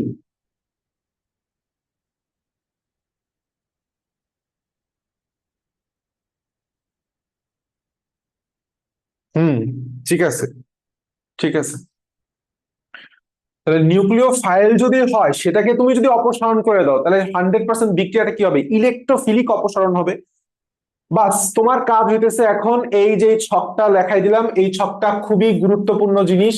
আমি তোমাকে বললাম, জাস্ট বলছি তোমার সমস্যা হবে কোন জায়গাটায়, আমি তোমাকে বলে দিছি যে এই জায়গাটা আমাদের একদম মুখস্থ রাখতে হবে। এটা আমাদের অটোমেটিকলি পরীক্ষা আইসা গেছে, মুখস্থ থাকবে। এই জিনিসটা আমি তোমাকে বলছি যে এটা একটু মুখস্থ করবা। যাদের এই নিচেরটা বুঝতে অসুবিধা হচ্ছে একটু পর সেটাও বুঝে যাবা, দরকার পড়লে মুখস্থ করবা। তাহলে এই যে তিনটা জিনিস মুখস্থ করবা, বাকিগুলা তুমি দেখলেই ক্লাসের পর আশা করি বুঝতে পার, মানে অটোমেটিকলি বুঝতে পারবা। আসলে আমরা একটু বিক্রিয়ার মধ্যে ঢুকি, এখানে কিছু গুরুত্বপূর্ণ কথা আছে। কথা হচ্ছে এই যে লাইনটা, বিকারক অণুর সমযোজী বন্ধন তাপবল সমভাঙ্গনের দ্বারা ফ্রি রেডিক্যাল তৈরি হয়, সূর্যালোকের কারণে ফ্রি রেডিক্যাল তৈরি হয়। আচ্ছা, ভালো কথা। এখন কাহিনী হইতেছে তোমাকে একটা জিনিস বুঝতে হবে এখানে, সেটা হচ্ছে আমি তোমাকে একটা লেখাই দিই। আর একটা হচ্ছে কার্বোনিয়াম আয়ন। খেয়াল করো, কার্বোনিয়াম আর কার্বোক্যাটায়ন একই কথা। কার্বোক্যাটায়ন একই কথা। আচ্ছা, স্থায়িত্বের ক্রম। আর কার্বন আয়ন নেগেটিভ, এটাও কথা। এখন যে কথা আসলে কথার জন্ম দেয় তোমাকে বুঝতে হবে। দেখো, কার্বো কার্বোনিয়াম আর ফ্রি রেডিক্যাল এর বেলায় স্থায়িত্বের স্থায়িত্বের ক্রম কি হবে? নর্মাল আমরা যেটা জানি, আগে 3 বড় 2 বড় 1, তাই না? মানে 3 2 1, তারপরে দেখা গেছে হচ্ছে 0 ডিগ্রি, যেটাকে বলে মানে হচ্ছে তোমার একদম, যেটা আমি তোমার কি বলবো, মানে কার্বোনিয়ামের বেলায় হচ্ছে CH3+ হয়, ফ্রি রেডিক্যালের বেলায় হতেছে একটা বন্ধন জাস্ট গঠন হয়, দ্যাটস ইট। মানে ভেতরে জাস্ট এখানে কোন 0 ডিগ্রি, এটা আমি 0 ডিগ্রি লিখে দিলাম, 0 ডিগ্রি। নর্মাল যেটা 3 বড় 2 3 বড় 3 ছোট। তুমি একটা জিনিস খেয়াল করছো কিনা, তোমাকে যদি আমি প্রশ্ন বলি যে কার্বোনিয়াম বা ফ্রি রেডিক্যালের সক্রিয়তার ক্রম কোনটা, কি বলছি আমি তোমাকে বুঝাইতে পারছি? আমি কি তোমাকে বুঝাইতে পারছি? উল্টা হবে, এক্স্যাক্টলি, দ্যাটস ইট। তার মানে কার্বোনিয়াম আর ফ্রি রেডিক্যাল দেখে তুমি পাগল হয়ে যাও না, প্রশ্নটা বুঝো যে সেখানে স্থায়িত্ব বলছে না সক্রিয় বলছে। স্থায়িত্বের ক্রম 3 2 1 নর্মালটা। তাহলে কার্বন আয়নের কি হবে? স্থায়িত্বের ক্রম ঠিক উল্টাটা। আর কার্বন আয়নের সক্রিয়তা হবে হচ্ছে এইটার মতো। Am I clear? এই জিনিসটা বললাম খুবই গুরুত্বপূর্ণ। নিচের দিকে একটা গুরুত্বপূর্ণ কথা লেখা আছে, সেটা হচ্ছে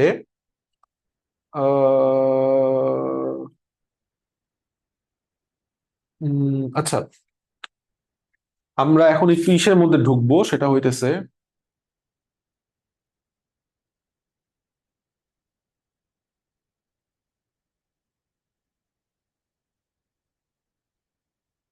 একটা জিনিস মনে রাখবা। যত টাইপের ফ্রি রেডিক্যাল আছে, যত টাইপের ফ্রি রেডিক্যাল, যত প্রকার কার্বোনিয়াম, যত প্রকারের কার্বোক্যাটায়ন আছে, সবাই অত্যন্ত সুস্থিতিশীল, সবাই অত্যন্ত সক্রিয় বটে। সবাই অত্যন্ত সুস্থিতিশীল, সবাই অত্যন্ত সক্রিয় বটে। ঠিক আছে? এখন দেখো, আমরা একটু জিনিস জানবো, সেটা হচ্ছে ইলেকট্রোফাইল আর নিউক্লিওফাইল। ফাইল মানে হচ্ছে, আমি কি বলছি, ফিল করা, মানে ভালোবাসা, আকর্ষণ লাভ করা। তাহলে নিউক্লিয়াস তথা ধনাত্মক কোন বস্তুর উপর যার আকর্ষণ আছে সে হচ্ছে নিউক্লিওফাইল, আর ঋণাত্মক কোন বস্তুর উপর যার আকর্ষণ আছে সে হচ্ছে ইলেকট্রোফাইল। এখন তুমি বুঝতে পারতেছো যে যার একটা নেগেটিভ চার্জ আছে সে অটোমেটিকলি পজিটিভকে আকর্ষণ করবে। তার মানে তোমার আর এগুলি মুখস্থ করা লাগবে না। যেটা মুখস্থ করতে হবে, যেইটা তোমাকে মুখস্থ করতে হবে সেটা হচ্ছে এইটা, যে উপরের দিকে দেখো লেখা আছে প্রশম ইলেকট্রোফাইল। এই পাশে 3টা স্টার লেখো। লেখো সেটা হচ্ছে সাগরে সাগরে ফেরা ফেরা এত বোরিং কেন? মানে হচ্ছে সাগরে সালফার ট্রাইঅক্সাইড ফেরা FeCl3 এত AlCl3 বোরিং BF3 কেন কার্বন ডাই অক্সাইড? তুমি দেখবা যে কোনো যৌগের সাথে হ্যালোজেন মানেই সে ইলেকট্রোফাইল, হ্যালোজেন মানেই সে কি ইলেকট্রোফাইল। আর সালফার ডাইঅক্সাইড আর কার্বন ডাইঅক্সাইড, সালফার ডাইঅক্সাইড আর একটা কি কার্বন ডাইঅক্সাইড। তোমাকে আমি যদি বলি কবির স্যারের কোশ্চেন HOCl, HOCl, তুমি দেখতে পাইতেছো যে কি আছে এখানে একটা, এই যে মামা বসে গেছে, এই মামার যেখানেই আছে, এই মামা যেখানেই আছে সেইখানেই ইলেকট্রোফাইল। ক্লোরিন হ্যালোজেন থাকলেই ইলেকট্রোফাইল। কথা বোঝা গেছে? তাহলে নিউক্লিওফাইল তোমার মুখস্থ করাই লাগবে না, নিউক্লিওফাইল অটোমেটিকলি মুখস্থ হয়ে যাবে। তুমি যদি এগুলি বাদ দাও বাকি যা আছে নিউক্লিওফাইল, যেরকম অ্যামিন, অ্যামিন বলতেছি, অ্যামোনিয়া, পানি, অ্যামিন, অ্যালকোহল। ঠিক আছে? ওই পানি একটা ইস বাদ দিয়ে আর বসায় দাও অ্যালকোহল হয়ে যাবে, একটা ইস বসায় দিয়ে আর বসায় দাও অ্যামিন হয়ে যাবে। তাই এগুলি মুখস্থ করার কোনো বিষয় না। আশা করি আমাদের যে গুরুত্বপূর্ণ যে পার্টটা সেটা আমাদের হয়ে গেছে। ঠিক আছে, সেটা আমাদের হয়ে গেছে। নিচের কোনটি ইলেকট্রোফাইল, নিচের কোনটি নিউক্লিওফাইল, নিচের কোনটি প্রশম ইলেকট্রোফাইল, ইনশাল্লাহ এখান থেকে আমরা প্রত্যেকটা কোশ্চেন পারবো।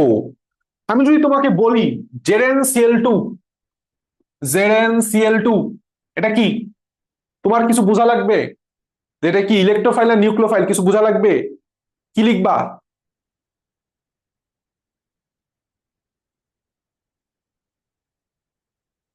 Elect, elect. এই যে আমি বারবার বলতেছি মামা আছে মানেই হচ্ছে সেই ইলেকট্রিক। বুঝাইতে পারছি? এই ক্লোরিন, ক্লোরিন এর মামা বলার একটা কারণ আছে, আমাদের স্যার বলতো মামা। ঠিক আছে, কারণ আছে, আমি পরে বলবানি একদিন ইনশাল্লাহ। আসো আমরা ভেতরে যাই। সংযোজন বিক্রিয়ার মধ্যে আমি দেখো এগুলি প্রত্যেকটা জিনিস পড়াই দিছি, দেখবা বিভিন্ন বইতে এই জায়গাগুলা খুব সুন্দর করে মার্কার দিয়ে, হ্যাঁ খুব সুন্দর করে মার্কার দিয়ে, এভাবে মার্কার দিয়ে বিশাল হাইলাইটার করে দেওয়া লাগে। আরে বেটা এখানে বুঝাই যাইতেছে যে এই সি সি দুইটার মধ্যে আছে হচ্ছে ইলেকট্রনের মেঘ, তাহলে এখানে ইলেকট্রোফিলিক সংযোজন। আর C+O এখানে আছে পজিটিভ চার্জ, তাহলে এখানে নিউক্লিওফিলিক সংযোজন। বেসিক জিনিস। আসো এখানে একটা গুরুত্বপূর্ণ কথা আছে, সেটা হচ্ছে মার্কোনিকভ নীতি আর অ্যান্টি মার্কোনিকভ নীতি। কথা হচ্ছে মার্কোনিকভ নীতি ফার্স্ট কোশ্চেন কাদের বেলায় প্রযোজ্য? অপ্রতিসম অ্যালকিন। নিচের কোনটা অপ্রতিসম অ্যালকিন? ভাই আমি যদি বলি তোমাকে যে সি ডাবল বন্ডে C, H H, H H, এটা কি প্রতিসম না অপ্রতিসম? মাঝ বরাবর ফেলায় দাও ভাঁজ করা যাবে, তাহলে প্রতিসম। অপ্রতিসম কখন হইতো? যখন তুমি এখানে একটা ব্রোমিন লাগাই দিতা, তাহলে সেটা অপ্রতিসম হয়ে যেত। ঠিক আছে, এক নাম্বার কথা হচ্ছে অপ্রতিসম অ্যালকিন হইতে হবে, অপ্রতিসম বিকারক হইতে হবে। কারণ কি? যেরকম HBr, এটা কি অপ্রতিসম বিয়ার। দুইটা সমান সমান না, দুইটা সমান সমান না। বিক্রিয়ায় হাইড্রোজেনের ধনাত্মক প্রান্তটি অ্যালকিনের দ্বিবন্ধন যুক্ত যে কার্বনে বেশি হাইড্রোজেন পরমাণু আছে তাকে প্রধানত সেই কার্বনে যুক্ত হয়। আমি তোমার সোজা ভাষায় বুঝাই। মার্কোনিকভ নীতি হইতেছে, লেখো এই পাশে যে জিনিসটা লিখে রাখো, সেটা হচ্ছে আমি তোমাকে কি বলবো, দাঁড়াও আমি তোমার একটা কথা বলি, সুন্দর কথা বল। পাশে ছোট করে লেখা লিখে রাখো তেলা মাথায়, আর জীবনে ভুল হবে না, তেলা মাথায় তেল দেয়া, তেলা মাথায় তেল দেওয়া।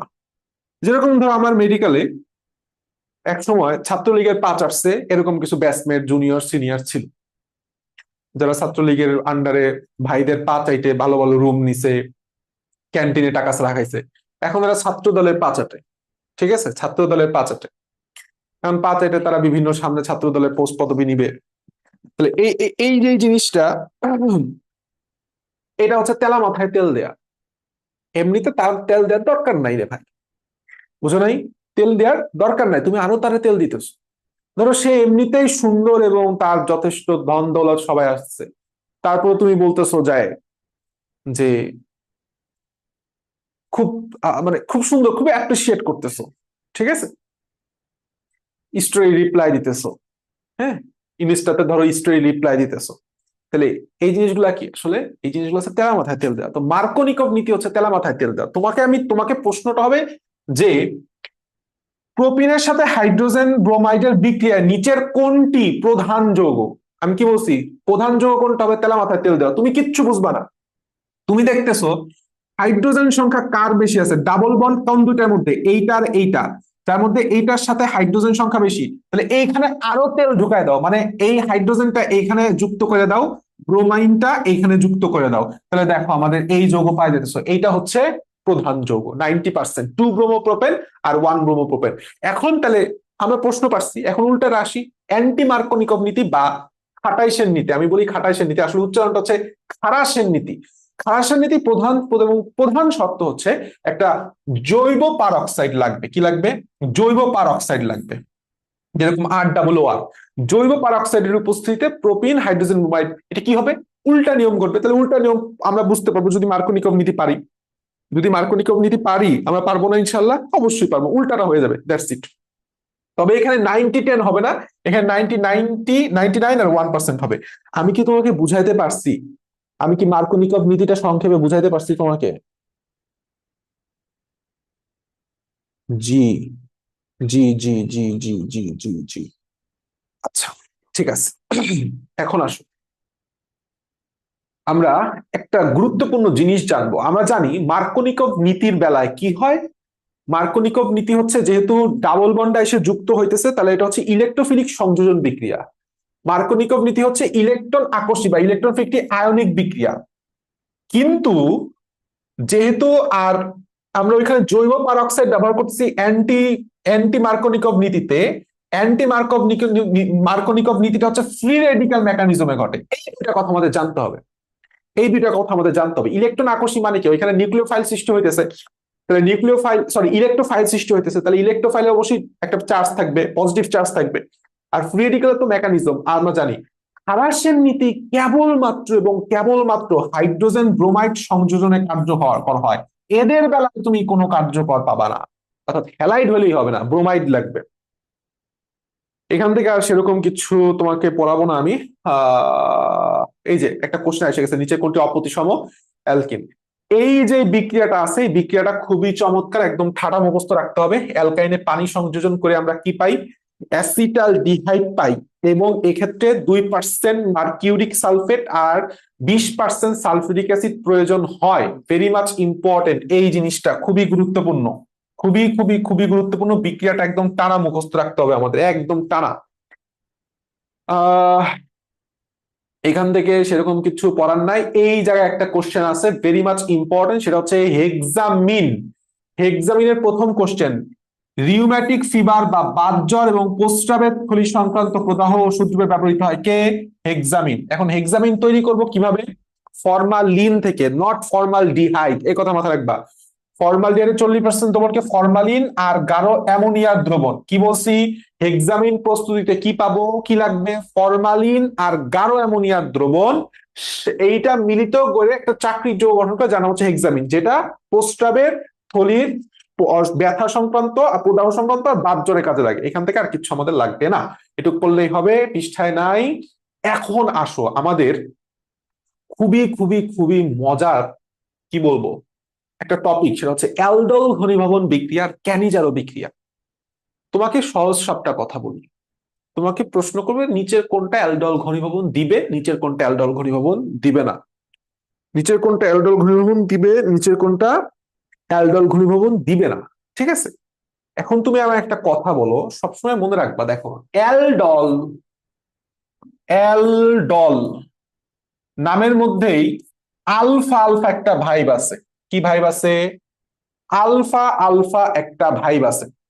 আমি তোমাকে বৈশিষ্ট্য আগে পড়াই দিব, সমস্যা নেই। নিচের কোনটি অ্যালডল ঘনীভবন বিক্রিয়ার শর্ত নয় কোনটি, এটাও পড়াই দিব। তার আগে আসলে অ্যালডল ঘনীভবন কারা দিবে মনে রাখতে হবে। আলফা হাইড্রোজেন যাদের আছে, আলফা হাইড্রোজেন কাদের আছে? ধরো একটা এই সি এর সাথে CHO একটা মূলক যুক্ত আছে, বা এই সি এর সাথে COOH মূলক যুক্ত আছে। ঠিক আছে, এইটাও তো আমার কার্যকরী মূলক, এইগুলি কি আমার কার্যকরী মূলক? তাহলে একটা কার্যকরী মূলক যেই কার্বনের সাথে যুক্ত থাকে সেটাকে বলা হয় আলফা কার্বন। আমার কার্যকরী মূলক ধরো OH, তাহলে এটা কি হবে? Alpha carbon. খবরদার এটার আলফা কার্বন ধরো না, এটা আলফা কার্বন না, কারণ এটা কার্যকরী মূলকের ভেতরেই। তাহলে কার্যকরী মূলকের বাইরে আলফা কার্বন সবসময় কার্যকরী মূলকের বাইরে হবে, সেটাকে আলফা কার্বন। তাহলে এর সাথে হাইড্রোজেন থাকলে সেটা কি হবে? Alpha hydrogen. আলফা হাইড্রোজেন সবসময় হচ্ছে অ্যাসিডিক হয়, ঠিক আছে? তাহলে আমি যদি এখন তোমাকে বলি নিচের কোন যৌগটি অ্যালডল ঘনীভবন বিক্রিয়া দিবে না? বেঞ্জাল ডিহাইড। বেঞ্জাল ডিহাইড বলতেছি, বেঞ্জাল ডিহাইড, হ্যাঁ বেঞ্জাল ডিহাইড। দেখো এই যে যৌগটা, এই যৌগটায় কি কোনো আলফা হাইড্রোজেন আছে? আরে আলফা কার্বন কোনটা? এটা হচ্ছে আমার আলফা কার্বন, এইটা হচ্ছে আমার আলফা কার্বন, এর সাথে কি কোনো হাইড্রোজেন আছে? নাই। তাহলে এটা কি দিবে? দিবে না, ঠিক আছে? সো এই জিনিসটাই আসলে বলো, আমি তোমাকে বুঝাইতে চাচ্ছি, এখান থেকে আর কিছু লাগবে না। এখন আসো আমাদের বৈশিষ্ট্যের মধ্যে। আমি অ্যালডল ঘনীভবন বিক্রিয়া মুখস্থ করব, আমি ক্যানিজার মুখস্থ করব না। কেন করবো না সেটাও বলতেছি, অটোমেটিক হয়ে যাবে। আমরা একটু আগে পড়লাম অম্লধর্মী, অম্লধর্মী আলফা হাইড্রোজেন যুক্ত অ্যালডিহাইড এবং কিটোনে অ্যালডল ঘনীভবন বিক্রিয়া ঘটে, এটা অটোমেটিকলি মুখস্থ। প্রশ্ন হচ্ছে লঘু ক্ষার দ্রবণ আর নিউক্লিওফিলিক সংযোজন। লঘু ক্ষার দ্রবণ, নিউক্লিওফিলিক সংযোজন, এর মধ্যে 3 নাম্বারটা তোমার অটোমেটিক একটু আগেই মুখস্থ হয়ে গেছে। কারণ কি? আরে ভাই এটা তো অ্যালডিহাইড অথবা কিটোন। তুমি বুঝতেছো যে এখানে ডেল নেগেটিভ, এখানে ডেল পজিটিভ আসতেছে, তার মধ্যে তুমি হচ্ছে ডেল পজিটিভ ঢুকাইতেছো, যেহেতু ডাবল বন্ড থেকে আসতেছে, তাহলে কি হবে? এখানে সংযোজন বিক্রিয়া করতেছে। আর যেহেতু পজিটিভ তাহলে নিউক্লিওফিলিক, তাহলে নিউক্লিওফিলিক সংযোজন এটাও তোমার বৈশিষ্ট্য। এই যে অ্যালডল, খেয়াল করো, ল ল ল ল ল, কি বলছি? ল ল ল। ওই যে একটা মিম দেখছো না, মানে পুরান ঢাকার ভাষা নীলের থেকে হয়ে গেছে লিলে, লিলে ল, লা লিলে লা ল, কথাটা বুঝাতে গেছে? তো 3টা ল, ল ল ল, অর্থাৎ অ্যালডল, অ্যালডল লঘু, অ্যালডল লঘু। আর ক্যানিজার হচ্ছে আলফা হাইড্রোজেন বিহীন, এটা লঘু হলে এটা গাঢ় ক্ষার। আর এই জিনিসটা মনে রাখতে হবে, এটা একটা অসামঞ্জস্য বিক্রিয়া। বাস, আর কাহিনী কি? তাহলে অ্যালডল ঘনীভবন কি জিনিস? আলফা হাইড্রোজেন, মানে অ্যাসিডিক হাইড্রোজেন থাকতে হবে। ল ল ল, অ্যালডল লঘু। আর একটা কি জিনিস? যেহেতু অ্যালডিহাইডে করতেছে নিউক্লিওফিলিক সংযোজন, তাহলে অটোমেটিকলি আমার ক্যানিজারও মুখস্থ হয়ে গেছে। একটা জিনিস এক্সেপশন, সেটা হচ্ছে অসামঞ্জস্য বিক্রিয়া। That's it. এখান থেকে আর কিছু তোমার আমার পড়ার নাই। তবে হ্যাঁ, একটা জিনিস পড়ার আছে, একটা জিনিস পড়ার আছে, সেটা হচ্ছে, একটু দাঁড়াও আমি দেখাচ্ছি। আচ্ছা এটুক আমি পরে দেখাবো, এটা এখন থেকে দরকার নাই। আমরা চলে আসি, সেটা হচ্ছে প্রতিস্থাপন বিক্রিয়া। ও তার আগে একটা গুরুত্বপূর্ণ কথা আছে, সেটা হচ্ছে এই যে কার্বনিল মূলক যুক্ত যে যৌগগুলো আছে, সেই কার্বনিল মূলক যুক্ত যৌগের সক্রিয়তার ক্রম নিচের কোনটা, ঠিক আছে? তোমাকে এইভাবে লিখে দিবে না, তোমাকে এইভাবে করে নিতে হবে। তুমি কেমনে বুঝবা ভাই এটা সক্রিয়তা? এখানে অপশন নিচে বলে দিছে, এই যে কার্বনিল যৌগ সমূহের সক্রিয়তার ক্রম কেমনে বুঝবা ভাই? সক্রিয়তার ক্রম কথা হইতেছে যার কার্বনের চার্জ বেশি, যার যার কার্বনে, কার্বনের চার্জ বেশি, তার সক্রিয়তা, সক্রিয়তা কি হবে? বেশি হবে। চার্জ থাকলে দ্রুত অ্যাটাকটা আসবে, নিউক্লিওফিলিক সংযোজন বিক্রিয়াটা অ্যাটাকটা আসবে। খেয়াল করো আমাদের এই যে অ্যালকাইল মূলক গুলা, যে আর মূলক গুলা আছে, অর্থাৎ CH3 বলো বা C2H5 বলো, এদের একটা ফলাফল হচ্ছে ধনাত্মক আবেশীয় ফল। মানে কি? ধরো আমার একটা কার্বনের সাথে CH3 যুক্ত আছে, তাহলে এই CH3 মূলকটা কার্বনের দিকে ইলেকট্রনের মেঘ ঠেলে দেয়। এটা তার একটা বিশেষ বৈশিষ্ট্য, কার্বনের মেঘ কি করে দেয়? ঠেলে দেয়। দ্যাটস ওয়াই কার্বনের মেঘ ঠেলে দেওয়ার কারণে এইখানে ধরো কোনো কারণে এখানের সাথে একটা অক্সিজেন যুক্ত আছে, তাহলে এটা ডেল নেগেটিভ আর এটা ডেল পজিটিভ সৃষ্টি হয়েছে। তাহলে তুমি এখান থেকে যত বেশি, ধরো যত বেশি CH3 বেশি, যত C2H5 বা আরো বেশি কার্বন সংখ্যাযুক্ত আর মূলক নিচ্ছ, তত বেশি সে ইলেকট্রন কার্বনের দিক ঠেলে দিচ্ছে। তো ইলেকট্রন তো নেগেটিভ, তাহলে নেগেটিভ পজিটিভে কি হয়? প্রশমিত হয়ে যায় চার্জটা, তাই না? তার মানে তার সক্রিয়তা কমায় দেয়। তবে আমি তোমাকে বোঝাতে চাচ্ছি যে কার্যকরী মূলক, অর্থাৎ যেখানে বন্ধনটা ও বন্ড, এখানে তো কার্বনিল যৌগ, তার মানে যার যেই কার্বনের সাথে অক্সিজেন যুক্ত, সেই কার্বনের সাথে যত বেশি পরিমাণ CH3 যুক্ত থাকবে, তার সক্রিয়তা তত কমে যাবে। তাহলে তুমি বুঝতেই পারতেছো যে এইখানে এই যৌগটা কোনো CH3 যুক্ত নাই, তাহলে সবচেয়ে এই CO, এই CHO ফর্মালডিহাইড সবচেয়ে বেশি সক্রিয়, তারপরে যে কোনো অ্যালডিহাইড, তারপরে কিটোন। ঠিক আছে, আর একটা বিষয় আমি এখানে লিখে দিই, সেটা হচ্ছে ধরো এখানে কার্বন আছে, ডাবল বন্ডে ও আছে, এখানে একটা হাইড্রোজেন আছে, আর এইখানে কোনো কারণে Cl আছে, সেইটা বললাম এইটার চাইতে আরো বেশি সক্রিয় হবে। কারণ অক্সিজেন কার্বনের ইলেকট্রন নিজের দিকে টেনে নিচ্ছে, আবার ক্লোরিন তড়িৎ ঋণাত্মকতা বেশি থাকার কারণে নিজের দিকে ইলেকট্রন টেনে নিচ্ছে, অর্থাৎ এখানে একটা দুই মুখী পজিটিভ চার্জ সৃষ্টি হচ্ছে, তার মানে তার সক্রিয়তা আরো বেশি বাইরে গেছে। তাহলে আশা করি ক্লিয়ার। আজকে ক্লাস দীর্ঘক্ষণ নিচ্ছি তো, শেষ পর্যন্ত কয়জন থাকে দেখি। আচ্ছা, সমস্যা নেই, আমার শেষ হয়ে গেছে প্রায়।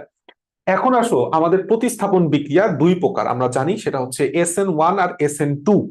এখানে সেই জিনিসটা আসলে SN1, দেখো আমরা সবসময় মুখস্থ করি, SN1 এর বৈশিষ্ট্য মুখস্থ করার বিষয় না। SN1টা তুমি যদি একটু বুঝো তাহলেই হয়ে যায়, সাবস্টিটিউশন নিউক্লিওফিলিক 1। তাহলে এখন মেইন কথা হইতেছে যে SN1 এর 1 দ্বারা বোঝানো হচ্ছে যে এটা প্রথম ক্রমের বিক্রিয়া। কিসের বিক্রিয়া? প্রথম ক্রমের বিক্রিয়া। ক্রম কি জিনিস? ঘনমাত্রা কার উপর নির্ভরশীল। দ্যাট মিনস আমরা জানি ক্রম কি জিনিস, ঘনমাত্রার উপরের ঘাত। অর্থাৎ এক্ষেত্রে আমাদের যে বিক্রিয়ার হারটা SN1, আমি সব মুখস্থ করে দিচ্ছি, একটু ধৈর্য ধরো। SN1 বিক্রিয়ার যে বিক্রিয়ার হার, সেই হারটা কার সমানুপাতিক হবে? কার সমানুপাতিক হবে? হ্যালাইডের সমানুপাতিক হবে। এই যে হ্যালাইডের সমানুপাতিক, অর্থাৎ Rx এর ঘনমাত্রার উপরে শুধুমাত্র এক, প্রথম একটা এক ঘনমাত্রা, কিছু নাই মানে কি এক, এইটার সমানুপাতিক হবে। এই জন্য নাম হয়েছে SN1। তাহলে কথা হচ্ছে ঘনমাত্রা কার সমানুপাতিক? অ্যালকাইল হ্যালাইড যে কোনো একটার ঘনমাত্রার পাওয়ার 1 এর সমানুপাতিক, এই জন্য সেটা প্রথম ক্রম। কিন্তু তুমি একটা জিনিস চিন্তা করো, এটা হচ্ছে সাবস্টিটিউশন নিউক্লিওফিলিক 1। তাহলে এখানে ফার্স্টে নিউক্লিওফাইল তৈরি হবে, ফার্স্টে কি হবে? নিউক্লিওফাইল তৈরি হবে, এরপরে সেই নিউক্লিওফাইল যুক্ত হবে। তাহলে বিক্রিয়ার ধাপ কয়টা? দুইটা। আমি আবার বলতেছি, সাবস্টিটিউশন নিউক্লিওফিলিক 1, তার মানে এখানে আগে একটা নিউক্লিওফাইল তৈরি করবা, একটা নিউক্লিওফাইল তৈরি করবা। আমি আবার বলছি, নিউক্লিওফিলিক 1 একটা নিউক্লিওফাইল আগে তৈরি করতে হবে, এরপরে নিউক্লিওফাইল যে অ্যাটাক করে যৌগ তৈরি করবে। কয় ধাপ হইলো? দুইটা ধাপ হইলো। আগে তৈরি করতে হবে, তারপর অ্যাটাক। তাহলে কয় ধাপে ঘটে? দুই ধাপে। নামের সাথে কামের উল্টা, অর্থাৎ SN1 ধাপে ঘটে দুইটা, SN2 ধাপ ঘটে একটা। SN1 এর ক্রম কিন্তু বললাম একটা, কারণ নামটাই আসছে ক্রম থেকে। তাহলে আশা করি এইটুকু বুঝতে আর সমস্যা হবে না, যে Rx এর, এই যে আমি এটাই বুঝাইছি, Rx এর ঘনমাত্রা প্রথম ঘাতের সমানুপাতিক, এবং এক্ষেত্রে কয় ধাপে বিক্রিয়াটা ঘটে? দুই ধাপে বিক্রিয়াটা ঘটে। দুই ধাপে বিক্রিয়া ঘটার মধ্যে যেহেতু এখানে কোনো অন্তর্বর্তী যৌগ তৈরি হয় না, কোনো অন্তর্বর্তী যৌগ তৈরি হয় না, অস্থায়ী যৌগ তৈরি হয় না, যার কারণে তার কোনো জ্যামিতিক কাঠামো পরিবর্তিত হয় না। সবচেয়ে মজার বিষয়, এক বড় না দুই বড়, এক ছোট না দুই ছোট, দুই বড় এক ছোট। তাহলে SN1 এ তুমি বেশিটা ইউজ করবা না কমটা ইউজ করবা? লঘু ক্ষার ইউজ করব। ইউজ করব লঘু ক্ষার ইউজ করবো। যে আমি বলছি এক ছোট, ছোট হইলে লঘু, ছোট হইলে কি বলছি? লঘু। তাহলে আমি যদি এখন তোমাকে বলি এটা প্রথম ঘনমাত্রার সমানুপাতিক, ক্রম কত? ক্রম কত? এক। ধাপ কত? ধাপ কত? দুই। ক্ষার ব্যবহার যে করতেছি, ক্ষার ব্যবহার করব কি? এক ছোট, SN1, SN1, তাহলে একটা কি ছোট, তাহলে লঘু। তাহলে কি? লঘু। এখানে কোনো অন্তর্বর্তী যৌগ তৈরি হবে না, তাহলে অন্তর্বর্তী সরকার নাই, অন্তর্বর্তী নাই। অন্তর্বর্তী না থাকলে জ্যামিতিক কাঠামো, জ্যামিতিক কাঠামো কি হবে? অপরিবর্তিত থাকবে। দেখো তোমার সবগুলা বৈশিষ্ট্য হয়ে গেছে, তাহলে তোমার SN2 বৈশিষ্ট্য অটোমেটিকলি মুখস্থ। এখন কথা হচ্ছে, যাবতীয় যত যৌগ SN1 এর বেলায় আমাদের, আমরা আশা করি এটুকু তোমার মুখস্থ আছে, যে সক্রিয়তার ক্রম হচ্ছে 3-2-1, তাই না?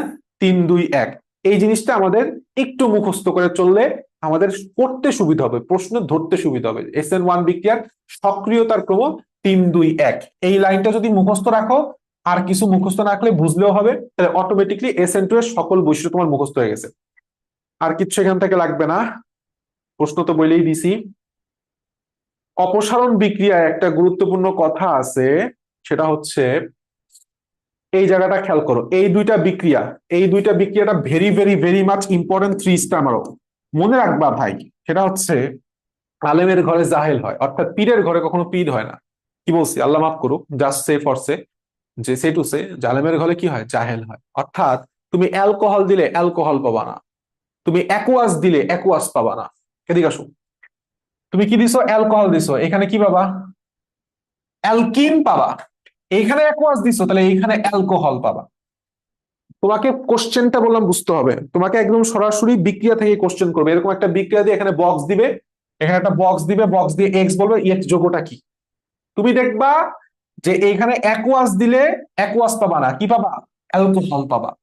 আর এখানে অ্যালকোহল দিছে, অ্যালকোহল পাবা না, কি পাবা, অ্যালকিন পাবা। That's it. দুইটাই বললাম অপসারণ বিক্রিয়া, যেহেতু এখানে ডাবল, তুমি একটা যৌগ তৈরি করতেছো, এখানে এইটা ডাবল বন্ড তৈরি করতেছো, এটা অপসারণ বিক্রিয়া। আর এখানে কি করতেছো, প্রতিস্থাপন করতেছো। কি প্রতিস্থাপন করতেছো, নিউক্লিওফিলিক প্রতিস্থাপন, কারণ এখানে কি তৈরি হইতেছে, একটা নিউক্লিওফাইল পজিটিভ চার্জ তৈরি হইতেছে, তাহলে অবশ্যই OH টা কি একটা নেগেটিভ, তাহলে নেগেটিভটা তৈরি হইতেছে, নিউক্লিওফিলিক প্রতিস্থাপন হচ্ছে। এখান থেকে আর কিছু বেশি পড়ার নাই আমাদের।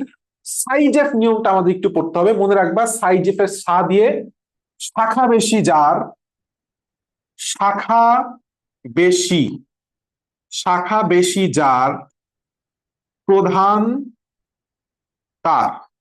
কি বলছি, সাইজেফ এর সা দিয়ে শাখা বেশি যার প্রধান তার, সাইজেফ এর সা দিয়ে শাখা বেশি যার প্রধান তার। দ্যাট মিনস তোমাকে দেখতে হবে শাখাযুক্ত অ্যালকিন কোনটা। এখানে শাখা আছে কোনো, এখানে হাইড্রোজেনটাকে তো আমরা শাখা ধরি না, কিন্তু এখানে ঠিকই একটা শাখা আছে, এখানে ঠিকই শাখা আছে। তুমি এটা ভাঙো, সি ডাবল বন্ডে সি, একটা এইচ, এই পাশে CH3, এই পাশে CH3, এই পাশে CH3, সরি এই পাশে একটা এইচ, তাই না? তার মানে তোমার বললাম এখানে একটা CH3 শাখা আছে, কিন্তু এখানে আছে কারণ এখানে তো দুইটাই হাইড্রোজেন, আর হাইড্রোজেন তো শাখা না, এখানে হাইড্রোজেন শাখা না। এই জিনিসটাই বুঝতে হবে যে শাখাযুক্ত অ্যালকিনটাই প্রধান হবে। এটা কার মূলনীতি, সাইজেফ নীতির মূলনীতি। কার মূলনীতি, সাইজেফ মূলনীতি। সাইজেফ নীতির মূল কথা কি, শাখাযুক্ত অ্যালকিন প্রধান হবে, বাস, আর কিছু না, এখান থেকে জানা লাগবে না আর কিছু।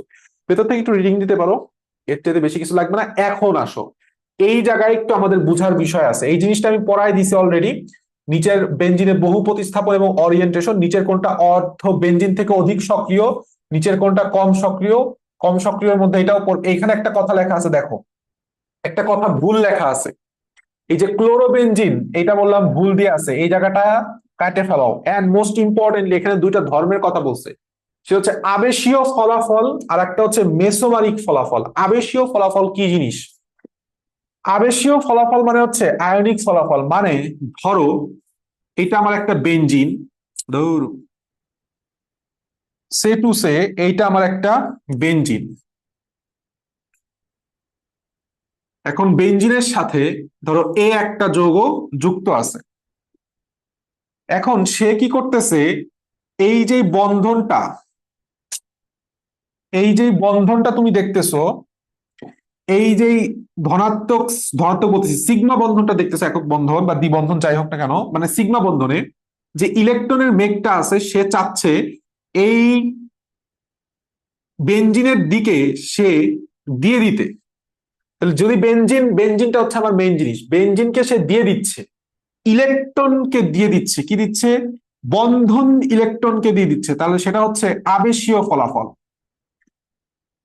আবেশীয় ফলাফল যদি এই দিকে সে দেয়, বেঞ্জিনের দিকে দেয়, তাহলে সেটা ধনাত্মক, যদি বেঞ্জিন থেকে নেয় তাহলে সেটা ঋণাত্মক। এখন ধরো এই এর মধ্যে একজোড়া নিঃসঙ্গজোড় ইলেকট্রন, মুক্তজোড় ইলেকট্রন বা নিঃসঙ্গজোড় ইলেকট্রন আছে। এখন সে কি করতেছে, সে করতেছে এই মুক্তজোড় বা বন্ধন, মুক্তজোড় বা নিঃসঙ্গজোড় ইলেকট্রনকে সে নিচের দিকে ঠেলে দিচ্ছে, বন্ধনের দিক ঠেলে দিচ্ছে। যখন এই মুক্তজোড় বা নিঃসঙ্গজোড় ইলেকট্রনের কথা আসবে, তখন সেটা হয়ে যাবে মেসোমারিক ফল। কি হয়ে যাবে, মেসোমারিক ফল। এখন মেসোমারিক ফল যদি বন্ধনের দিকে যায় তাহলে সেটা ধনাত্মক, আর বন্ধন থেকে যদি ধরো কেউ বন্ধন থেকে এইভাবে নিল, বন্ধন থেকে এইভাবে নিল, তাহলে সেটা ঋণাত্মক মেসোমারিক ফল।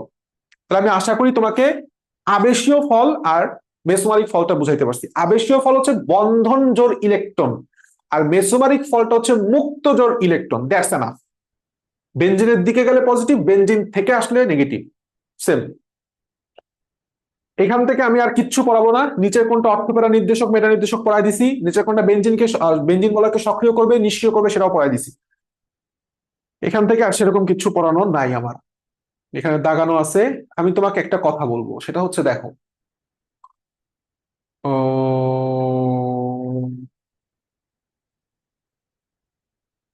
এই জিনিসটা আমাদের মুখস্থ করতে হবে। বেঞ্জিনের নাইট্রেশনে কত ডিগ্রি সেলসিয়াস বলছিলাম বলো তো, একটু চ্যাটে লেখো তো ভাই, একটু চ্যাটে লেখো। একটু সুন্দর মতো শেষ করতে দাও। 60, থ্যাংক ইউ। কিন্তু দেখো টলুইন যেহেতু আরো বেশি সক্রিয়, কারণ এর কি আছে, ধনাত্মক আই ফলাফল আছে, ধনাত্মক কি ফলাফল আছে, আবেশীয় ফলাফল আছে। এই জন্য তার তাপমাত্রা কমে গেছে দেখো 30 ডিগ্রি। এটাও মুখস্থ করতে হবে, এটাও মুখস্থ করতে হবে, ঠিক আছে, এটাও আমাদের মুখস্থ করতে হবে। আমরা আরেকটু জিনিসে জানবো, সেটা হইতেছে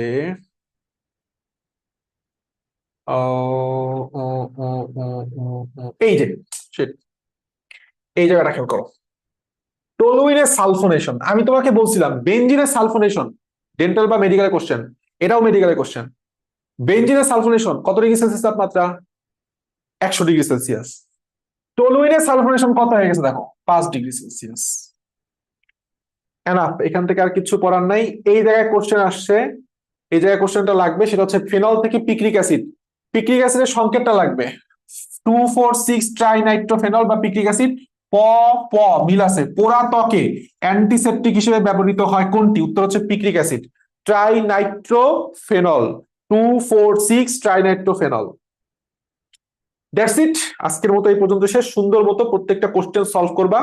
এখান থেকে আর সেরকম কিছু আমি তোমাকে পড়াবো না, পড়ানোর কিছু নাই। Yes, that's all for today. Thank you very much, এতক্ষণ সাথে ছিলা। যেই চারজন আসো, আল্লাহ তোমাদেরকে উত্তম প্রতিদান দেখ, এই দোয়া করে আজকের মতো শেষ করতেছি। আমার জন্য দোয়া করো, আর কোনো প্রশ্ন থাকলে করতে পারো, না হলে শেষ করে দিই। Any kind of question? 1, 2, 3, 4, 5, ঠিক আছে, টাটা।